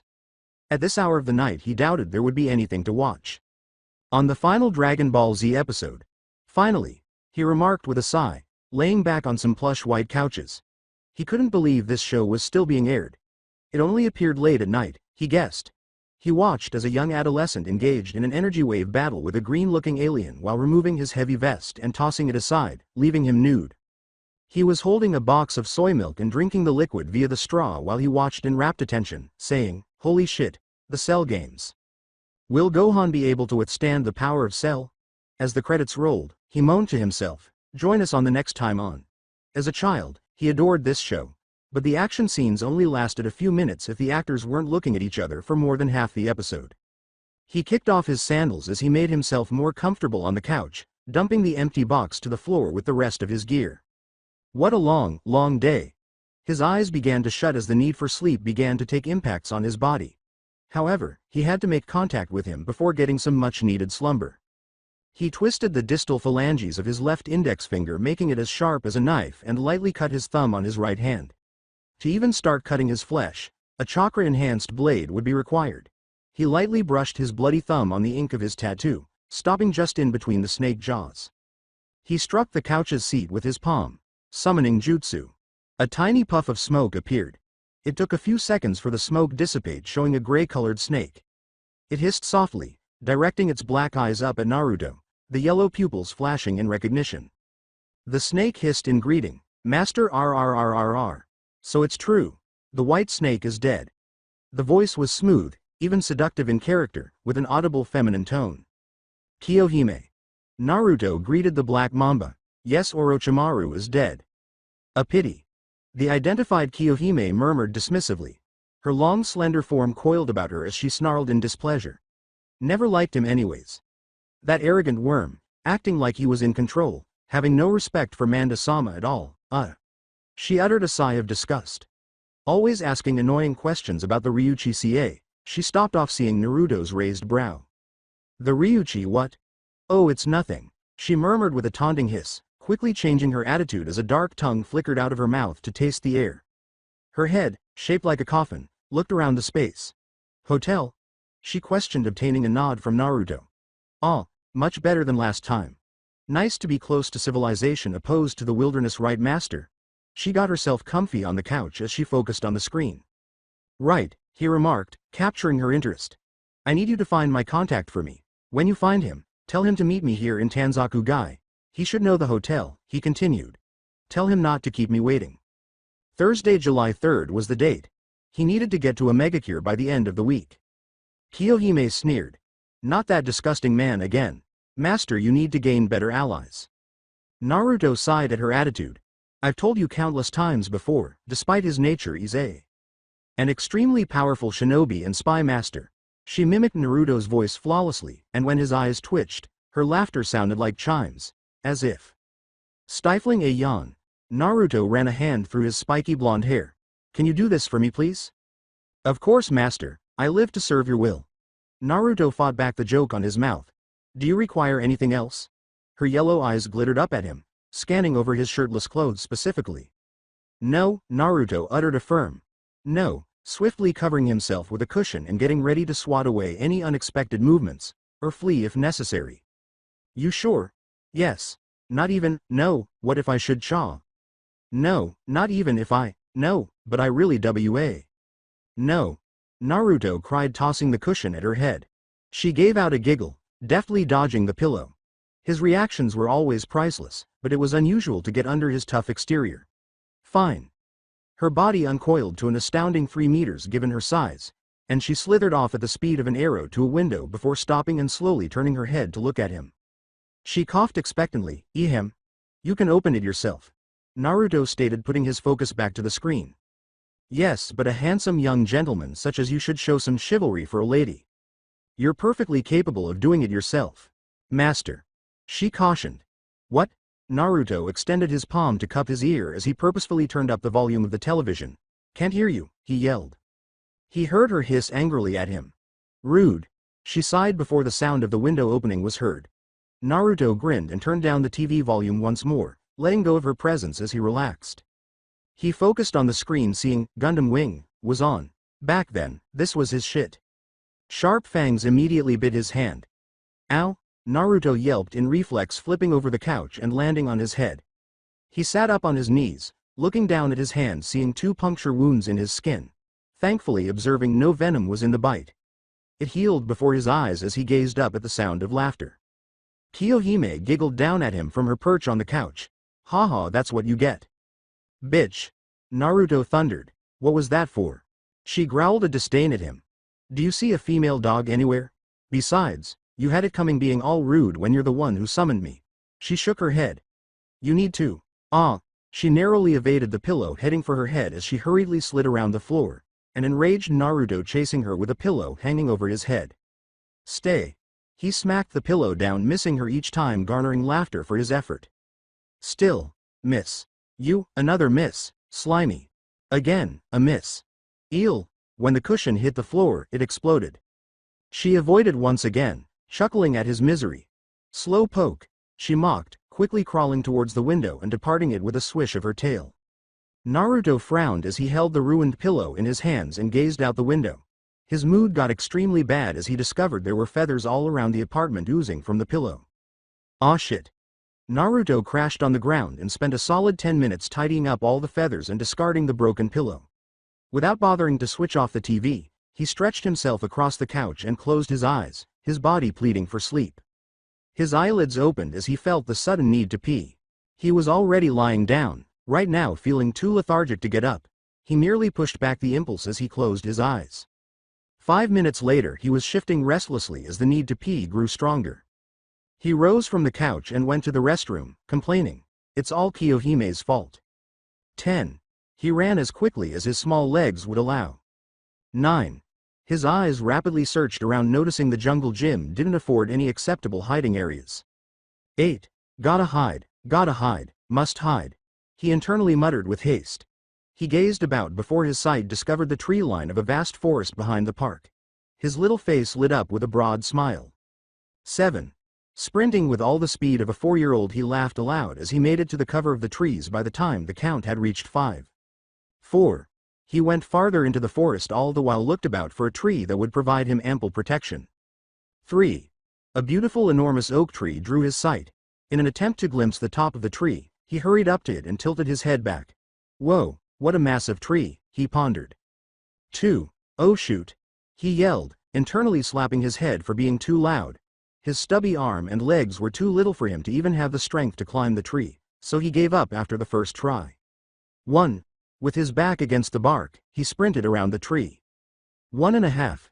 He clapped his palms to his mouth to muffle his giggles. 1.75. Don't laugh, don't laugh, don't laugh. Ready or not, his father's voice mocked, "Here I come." With his hands still firmly covering his lips to suppress his laughter, Naruto sat down slowly. The excitement of hide and seek always made him chuckle for some reason, causing him end up constantly losing the game whenever he encountered Itachi. The slightly older Uchiha really did know how to be quiet, having a victory score versus Naruto of 3-1. He would get him one day. I wonder where Naruto could be. Naruto chanced a glance behind his shelter of the tree to see his father exploring the jungle gym playground. "Is he over here?" Minato exclaimed as he leapt behind a big slide, but his smile vanished when he found nothing. He stroked his chin thoughtfully and said loudly, "Where's that little bugger hiding?" "Haha, you dumb old man, you'll never find me." Naruto made the error of taking his hands off his mouth as he gave a tiny fist pump in triumph. "I'm going to win Datbeo." Minato's eyes flashed to the jungle, and Naruto hurriedly dropped back into cover, putting his palms over his mouth. As the man walked slowly and leisurely toward the woodland, he could hear the smile in his father's voice. Oh where could Naruto ever be?" he sing-songed. Naruto suppressed the game-ending laughter that threatened to burst out of his throat. "When I find him," Minato yelled, searching the forest, "I'm going to tickle his tummy." Naruto's shoulders began to shake as he put his hands to his mouth with all his power. No, he'd probably like that. Minato quickly peered behind a tree, gently going closer and closer to Naruto's hiding location. "So maybe I should eat him." Naruto snorted with suppressed laughter and smashed his head on the tree. "Or maybe." Minato smiled when he saw a big oak tree and approached it cautiously, making sure his footsteps were audible. As his father's footsteps approached his hiding place, Naruto thought quickly, "Oh no, think. And thought immediately occurred to him, and his eyes brightened. "When I find him." Minato smirked as neared the tree, fingers sliding across the bark as he circled the tree with careful movements. His eyes glinted with triumph seeing blue sandals peeking out from the opposite side. "Catch him." Minato jumped in front of Naruto's hiding position. "Gotcha you little rask." His words quieted to a standstill, the grin falling off his face as he glanced down at Naruto's blue footwear. Only Naruto's sandals. As he downed to get the sandals, a smirk sprang on his face. That smart little bugger. A few feet away from his initial hiding position, safety snuggled under the shelter of some shrubs, Naruto smirked in victory. "Hee hee stupid daddy," he mumbled. "I'm the best datbei. SSSSSS. He turned his head and focused his large violet eyes on a gray snake a few inches in front of him after hearing the sound originating from behind. Naruto's scream reverberated over the trees, making Minato wince. He dropped Naruto's sandals as he disappeared in a blaze of yellow, appearing near his screaming kid before the sandals could hit the ground. "Daddy." Without noticing how the snake vanished, Minato swiftly gathered Naruto into his arms and examined him from head to toe. Seeing no evident injuries, he heaved a sigh of relief, quickly clutching his son warmly. "Oh Naruto, don't scare me like that ever again." He stroked his fingers through Naruto's hair, carefully shushing him as he began to cry. What's wrong, little guy? Naruto shoved his face into the crook of his father's neck. There was this huge snake, he yelled. It was big and scary and ugly and it looked like it wanted to eat me. Minato massaged Naruto's back as his gaze surveyed the landscape. It's funny that he saw no evidence of the reptile. There, he hushed.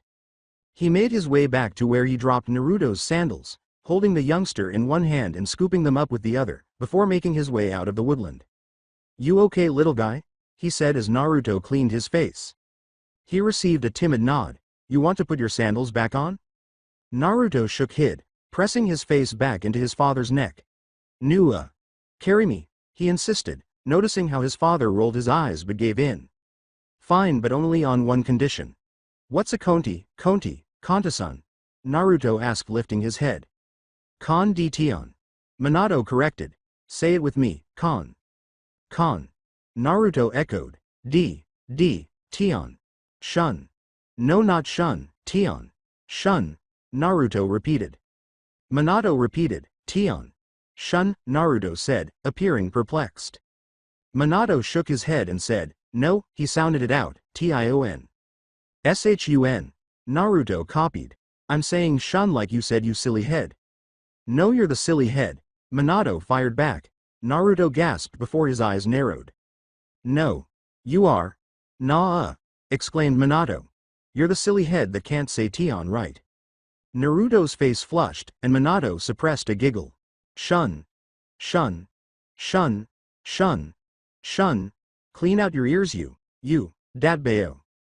Minato's laugh halted as he glanced at his kid with a smug gaze. Ooh. He teased. What did mommy say about using that word? Naruto's face paled. Please don't tell her I said it, daddy, please. Ramen would not be served for a month. Minato hummed to himself in contemplation. I thought I was nothing but a silly daddy? He questioned. No.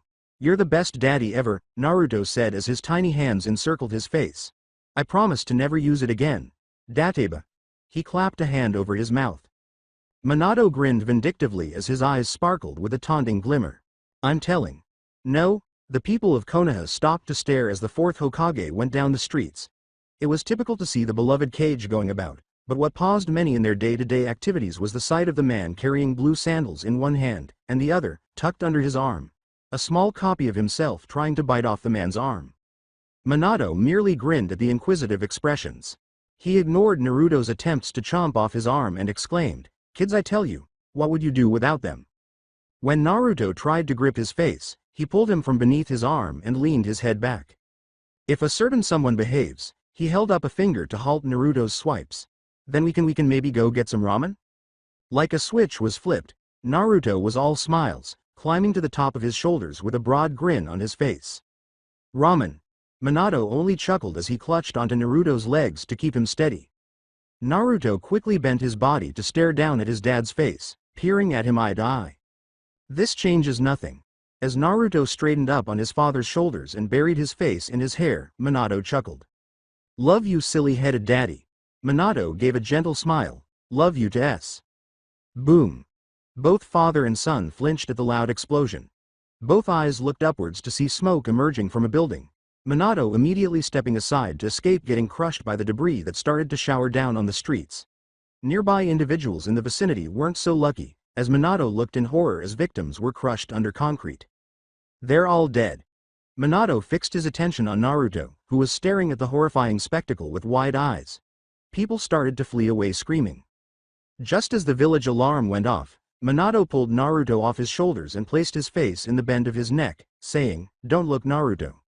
In an instant, Anbu surrounded him while military police raced to the scene. Hokage-sama, take Naruto home, he said, giving his son to an Anbu member.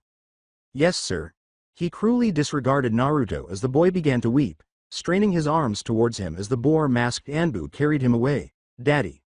He turned away from his son after saying, Be good for me, Naruto. With the Anbu at his sides as more and more shinobi raced to the scene of devastation, Naruto could only see his father's white cloak sway in the wind. Boom! This explosion came frighteningly close. Directly above them as a still under construction high-rise apartment erupted with a shower of debris and metal. The youngster was about to utilize a body flicker when the boar-masked Anbu looked up in time to see a large part of rock descending directly towards them. He clutched the boy tightly and screamed as a sharp piece of metal suddenly pierced his thigh. In his stumble, he dropped Naruto and rolled to the ground, staring at the iron rod protruding from his leg. With a moan, Naruto sat up and slowly raised his head to see the brown eyes behind the boar mask expand. Roo! Under a massive metal beam, the man's body vanished. Dust erupted into the air from the contact, prompting Naruto to start coughing. Naruto blinked as he felt a liquid pouring down the side of his face. He washed it with his hands while gazing at the red-covered appendage. He looked down at himself, perplexed to see that the color had smeared on both his orange and blue shirts. He peered back at the location where the man had disappeared, noticing a gloved hand reaching out from under the beam surrounded by the red substance. The hand jerked before it dropped limp. The red liquid began to stream out from underneath the beam like a river. Naruto heard the sound of a metal grinding against another metal from above. He peered up just in time to see another massive metal beam shatter off the structure and fall to the ground as gravity took hold. It was obvious to even his 4-year-old mind that the beam would fall directly on top of him. His right foot was twisted awkwardly, causing him to stumble when he attempted to run after barely pushing himself to his feet. As the beam's shadow got broader and larger, he desperately jumped on his good leg. His desperate leaps failed as the pain in his twisted ankle intensified and he dropped to his knees, eyes streaming as he began to scream. He looked up just in time to see the outline of a guy as a shadow brushed over him. "Help me!" he cried out. The shadow dissolved into the dust cloud and Naruto was left alone. He started crying again and murmured, "Daddy, save me." As he extended his arm forward in a final effort to try and contact the source, he heard a voice respond, his weeping eyes looking up. Who? All of a sudden, he was blind. His ankle no longer hurt, as though the wound had suddenly healed. In all honesty, he felt nothing. Darkness was all that remained for him. As razor-sharp spikes of bone protruded from his wrist and rib cage, Naruto screamed and leapt awake. Raw! His eyes immediately focused on the flickering light of the television as his furious pants echoed in the silent room of his hotel suite. Sweat covered his body and he started to quiver as he wheezed a frantic breath to settle his nerves. A quiet hiss dragged his gaze to the floor, the bones in wrist lengthening as he strained. Kiyohime was curled up on the floor next to the couch, staring up at him with concern, her yellow eyes shining in the darkness. "Master." Her greeting was cautious. "Nightmares again?" Naruto nodded hesitantly. "Why, yes." She carefully uncoiled her body, deliberately making no sudden movements as she slithered up against the couch. With caution to avoid the pointed patella bone protruding from his knee, she slithered slowly across his legs and asked, "What happened?" Naruto rasped, Konoha. I was in Konoha." Crawling up over his shoulders and gently encircling his neck, she asked, "Was it the accident?" "Yes," he answered. Her cool body softly folded around his, the bones slowly retreating back into his skin, calming his shivering. The explosion, the bodies, the beam. The shadow. Naruto fisted his fists into his hair. "I still remember," he said. Tears started to trickle down the side of his face. "I remember like it was yesterday." "Shish," Kiyohime said as she struggled to simply force him to lie down with her body. He was absurdly powerful. To start pushing him down, she had to grow to the length and weight of an anaconda. "Just relax, master." Naruto's body stretched out on the couch once again as he let her weight push him down. "I'm going to put you to sleep, okay?" she said, opening her jaws to expose long, razor-sharp black fangs. Naruto just nodded and sighed deeply while closing his eyes. The firm skin of his throat was lightly pierced by her razor-sharp teeth. Naruto just remained motionless, seeing the poison starting to flow through his body. He was unaware of snake bites because his body had already been exposed to several snake venoms throughout the years. Even though he had evolved a natural immunity, the venom continued to weaken him. A tremendous danger under normal circumstances, but he relied on her entirely to be protected while he slept. As his eyelids fell asleep, Kiyohime returned to her natural size, watching him until his breathing evened out, and his gentle snoring filled the silence of his peaceful abode.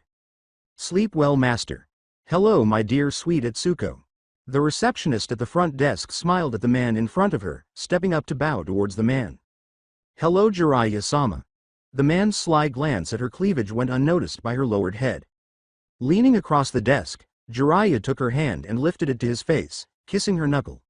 Now, none of that, my dear. You grow more and more beautiful every time I see you. Her fair cheeks reddened prettily. Thank you, Jiraiya-sama.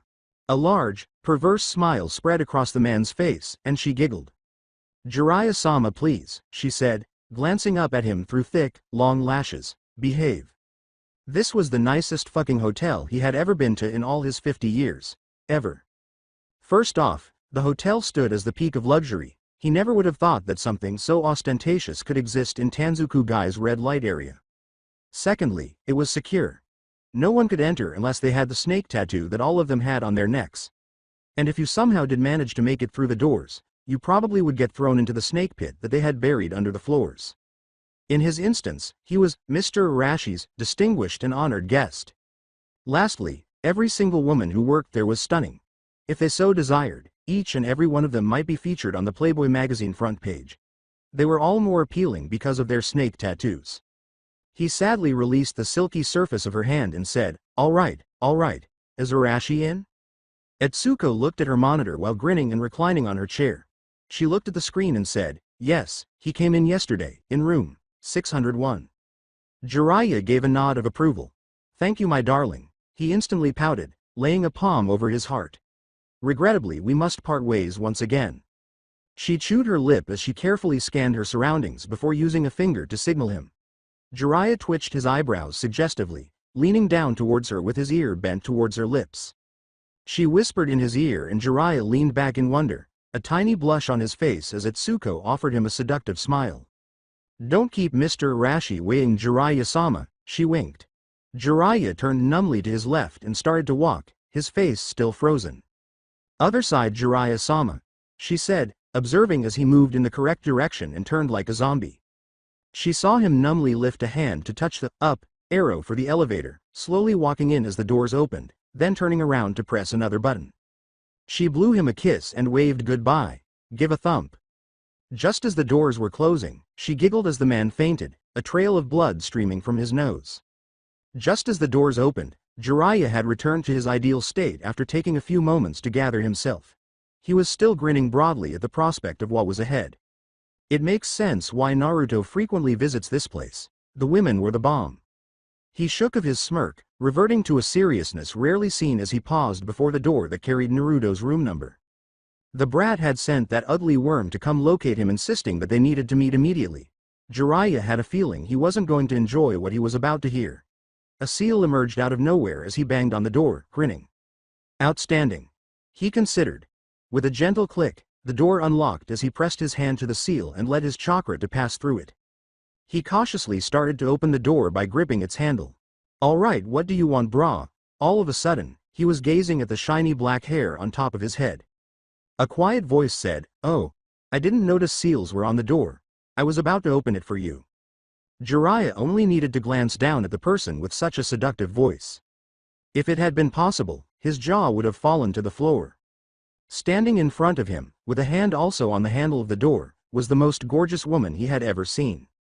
The first thing he took notice of was extraordinarily long glossy black hair that traveled to her lower back, kept together in ponytail by a delicate orange ribbon.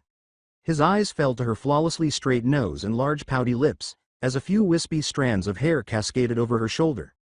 The kimono, which matched the dark color of her hair, beautifully contrasted with her pale complexion. He was staring at the kimono itself, which was open at the top and hung off her shoulders to display her enormous décolletage. As he looked down, he noticed that the front of the kimono was split, revealing a glimpse of her long, attractive legs and thighs. She remarked dryly, "Are you finished staring?" "Huh?" was Jiraiya's stupid response, her eyes fixed on her legs as she moved. "Jiraiya-sama." Jiraiya swiftly raised his eyes to more neutral regions, concentrating on her exotic eyes as a warning of a righteous female rage. The only thing that was typical about them was the white sclera. Her irises were darker than her hair, with the center pupil being golden holes that stared at him in hatred. Her pink lips snarled at him, offering Jiraiya a flash of sharp fangs, as she walked away. Disgusting, just like those toads, With his eyes still open, Jiraiya moved carefully past the door and shut it behind him. Do I know you?" With her long hair flying behind her, she added, unfortunately. Without looking back, he wiped the moisture from his mouth and looked up in time to see her vanish behind a bedroom door. "And you're drooling." Jiraiya did nothing but stare. Holy crap. If Naruto had such a curvaceous beauty strolling about, he had really outdone him. Jiraiya thought he was going to cry. He was still remained memorized without even registering a drowsy Naruto leaving the bedroom with a blanket wrapped around him, the mysterious woman trailing behind him as he made slow, deliberate steps entering the living area. He yawned and idly scratched his chest, saying, "Ah, you've arrived, Jiraiya Kyufu." Naruto plumped himself down on the couch, eyes still sleepy as he ran his hands through his hair, realizing he was a victim of bedhead. "I'll be honest, I didn't expect you." He stifled another yawn. "To get here so fast." Jiraiya didn't hear him. He was currently intrigued by the way the dark-haired beauty strolled into the kitchen, opened the fridge, pulling out a jug of milk. She closed the fridge door, her hands moving up the jug as she heated it up with little fire manipulation.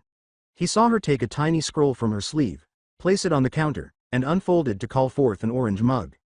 With a lovely smile, she walked over to Naruto with the hot cup of milk in her hands after pouring the warm milk into it and setting the jug on the counter. "Here you are, master." If Jiraiya's jaw stretched any wider, it would undoubtedly become stuck. "Master," his eyes teared as he softly grieved. "Naruto, attaboy." Naruto accepted the mug with a grunt of gratitude. He lifted to his lips and took a sip. Only to start choking. He glared at the woman, ready to spit the milk back into the cup. "Ah!" The woman wiggled her finger in warning. "Swallow it." When Naruto only stared at her with his cheeks swelled up like a balloon, she narrowed her eyes at him. "Swallow it," she warned. Naruto narrowed his eyes at the threat, but acquiesced, receiving a grin from the woman. He pointed a finger at the mug and said, "What the hell is this shit?" Her exotic eyes rolled. She sighed and said, "It's oat milk, master." "Oat milk?" Naruto asked, looking sick. "What on earth is oat milk? Where's my soy?" She considered cutting her long fingernails. "You finished all of it, master." "Already?" His whole existence slumped in dejection. "My precious soy," he whimpered sadly. She sat next to him on the couch and massaged his back in calming circles while giggling at his response. "Come now, no whining please. Finish your milk." She forced the mug in his hands against his lips and Naruto regrettably sipped it. With a disgusting expression on his face, Naruto sipped from the cup until it was empty before returning it to her. "Yuck." She rolled her eyes but smiled as she took the cup from him, kissed him on the cheek, and excused herself to the kitchen. After observing her back, Naruto let out a sigh and yawned once again, putting his head in his open palm. "As I said before, I didn't expect you to get here so fast. Where you coming from anyways?" He looked up at the man when Jiraiya failed to respond, blinking at the great seriousness with which Jiraiya was gazing him down. Damn, the brat looked like he had been working out, Jiraiya noticed as Naruto shifted under the blanket, giving him a clear glimpse of his physique. He wasn't too hefty, simply toned to a physique that looked shredded. Hell, those muscles appeared even more well-defined than his. Now, what was he talking about? Jiraiya could only estimate a decent 6 feet 1 inch because it was difficult to tell from his sat position. He's probably an inch shorter than him. What on earth was he eating? Yes, he only drank milk. Not enjoying the sparkle in the man's eyes, Naruto arched an eyebrow. Jiraiya slowly waked up to him, staring at him for a few seconds before he dropped to his knees. "Teach me your secrets," he bowed. "I dedicate my life to your teach." Jiraiya's face instantly smacked into the ground, breaking the floor from the power of impact. With a frown, Naruto lowered his fist and rubbed his forehead. "It's too early for you to be acting like an idiot." As she ate some chicken wings from a bowl while leaning on the counter and flaunting her enormous cleavage, the woman from the kitchen remarked, "Says the milk-obsessed little boy." He could only speculate as to where she obtained it. Naruto glared and said, "I told you I need to keep my calcium levels up, and who you calling little boy?"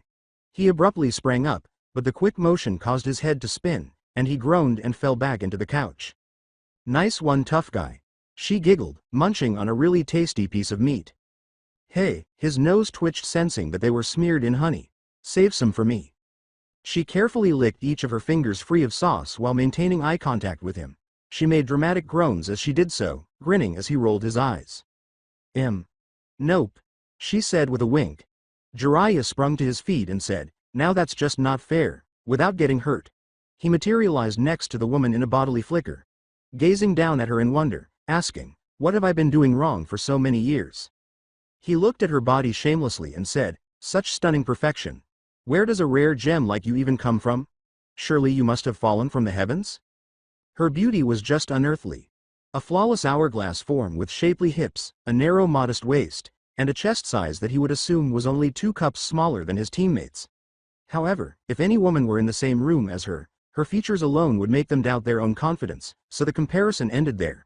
Not only that, but she had no makeup on. She just kept her mouth shut and gazed at him from the corner of her eye. "Answer me this, madam." A finely formed dark eyebrow rose at him. What's with the cold treatment? She must certainly have recognized him as he was well known, but he couldn't say the same for her. As if he would ever forget meeting a beauty like her. If he could fix her image in his head forever, he would. Plus she called Naruto master. He and Naruto had met numerous times in the past and he never seen her before. The only girl, or should he say filthy reptile, that called him such a term was that ugly snake bitch that tormented him whenever. Focusing on her eyes, he finally realized where he had previously seen them, and his thoughts came to a stop. The lady grinned. "Finally recognize me, Toad Sage." Jiraiya backed away in shock. "And no way," she grinned, showing a white set of teeth. Her long black tongue slithered out of her lips as she screamed, "Way!" At the development, Naruto rolled his eyes. Once more, these two. Jiraiya began to hyperventilate as his skin went an unhealthy pale. With slow, sensual movements, Kiyohime approached him, making sure that each swing of her hair caused her hips to sway. "What's wrong, Jiraiya-sama?" she said. "I thought I was stunning perfection." Jiraiya retreated with each step she took, his back hitting a wall to indicate that he was essentially stuck. As the man appeared to shape himself against the wall, Kiyohime gently closed in like a snake enclosing its prey, suppressing a giggle. As she got closer to him, she asked quietly, "You know what I like about toads?" As she placed her hands on his shoulders, Jiraiya abruptly became rigid and stood on her tiptoes, her lips moving to his ear as her chilly breath fanned across his neck, giving him chills. "They're easy to swallow." Jiraiya's head hit the floor with a dull thump as he slid down the wall, twitching furiously and starting to foam at the lips. A stream of blood leaked from his nose. With a triumphant smile on her face, she turned to leave the man. "Oh, but Jiraiya's an extremely powerful shinobi and spy master," she parodied Naruto's voice again, plopping down beside him on the couch. "You should treat him with respect and blah blah blah." HMPH. She crossed her arms and sighed. "I'll never respect a toad." Naruto was going to get a nasty eye twitch by lunchtime. He yawned again, and the response on his lips stopped. "Damn, why am I so tired?" he questioned, rubbing his eyes, "and I don't remember seeing you in human form." When she didn't answer, he gazed down at her, a blank look on her face as she examined her nails. "Kiyohime?" he warned. "Yes, master?" She peered up at him from behind her eyelids. "Kiyohime. What, I can't be in my human form when I want to?" she questioned, plucking at her fingernails. He scowled and narrowed his eyes at her, asking, "Why am I so exhausted?" She gave a shrug. "I don't know, human sleeping patterns still elude me." Naruto stared at her long and hard, but she paid him no notice. "I had nightmares again, didn't I?" Her rejection of his sight and silence were sufficient responses. Naruto scowled and sighed deeply while rubbing his forehead. "Fuck, when was this shit going to stop?" He scowled at the weakness in his muscles as he flexed them. "You must have bitten me." Her eyes briefly flickered to his neck, seeing no apparent tattoos, before they returned back to her nails. She saw Naruto flinch in her peripheral vision and added, "You woke up screaming. I couldn't just leave you in such a state." There was stillness for a long as Naruto opened his mouth, then closed it, and ultimately opened it once more. Naruto's expression grew upset and he refused to look at her, saying, "I need my body to be in peak condition. With the meeting with Akatsuki coming up, I need to be prepared for anything." He turned his face to cover his reddened cheeks. "But HN. Her face simply returned to neutrality. She raised an eyebrow and asked, churlishly, "Of course, master. You need to be in tip-top shape for the hunt. I wonder though, how would you catch a target when you'd be suffering from sleep deprivation? Going to need to take a nap in the middle of a fight." But Naruto persisted in ignoring her razor-sharp tongue. Violet eyes met black and gold. "I know you only did that because you care," he said truly, "so thank you." She huffed and looked away shyly. Her cheeks would be rosy if she could flush. With a sly smile, Naruto slung an arm around her, making sure she was beneath the blanket. Feeling her hands, he said, "Geez, your skin is cold." She smiled and put her head on his shoulder, saying, "Cold-blooded master." "Ah, right. Sometimes I forget." She looked up at him, batting her eyelids. Does my stunning beauty just dazzle your mind to forgetfulness? Sometimes. She sulked. In her finest performance of Jiraiya, she asked, sometimes master? Which beauty would rival this stunning perfection? Naruto hummed to himself, grinning. Well, the other day, I went gaga when I saw this cute little frog. She tried to keep her look serious. She did, in fact. But from his tone of speech, serene expression and the way it was just too damn amusing, her attempts to suppress giggling exploded into loud, happy laughs. Her shoulders trembled as she laughed. All right, I'll give you that one. Naruto grinned since he thought the sound was contagious. He complained, unable to contain his smile, let's not forget you were giving me attitude a few seconds ago. Forgive me, master. Her deft fingernails traced the whisker scratches on his otherwise immaculate face, which were the only true flaws. How can I make it up to you? She murmured, leaving the subject open for interpretation.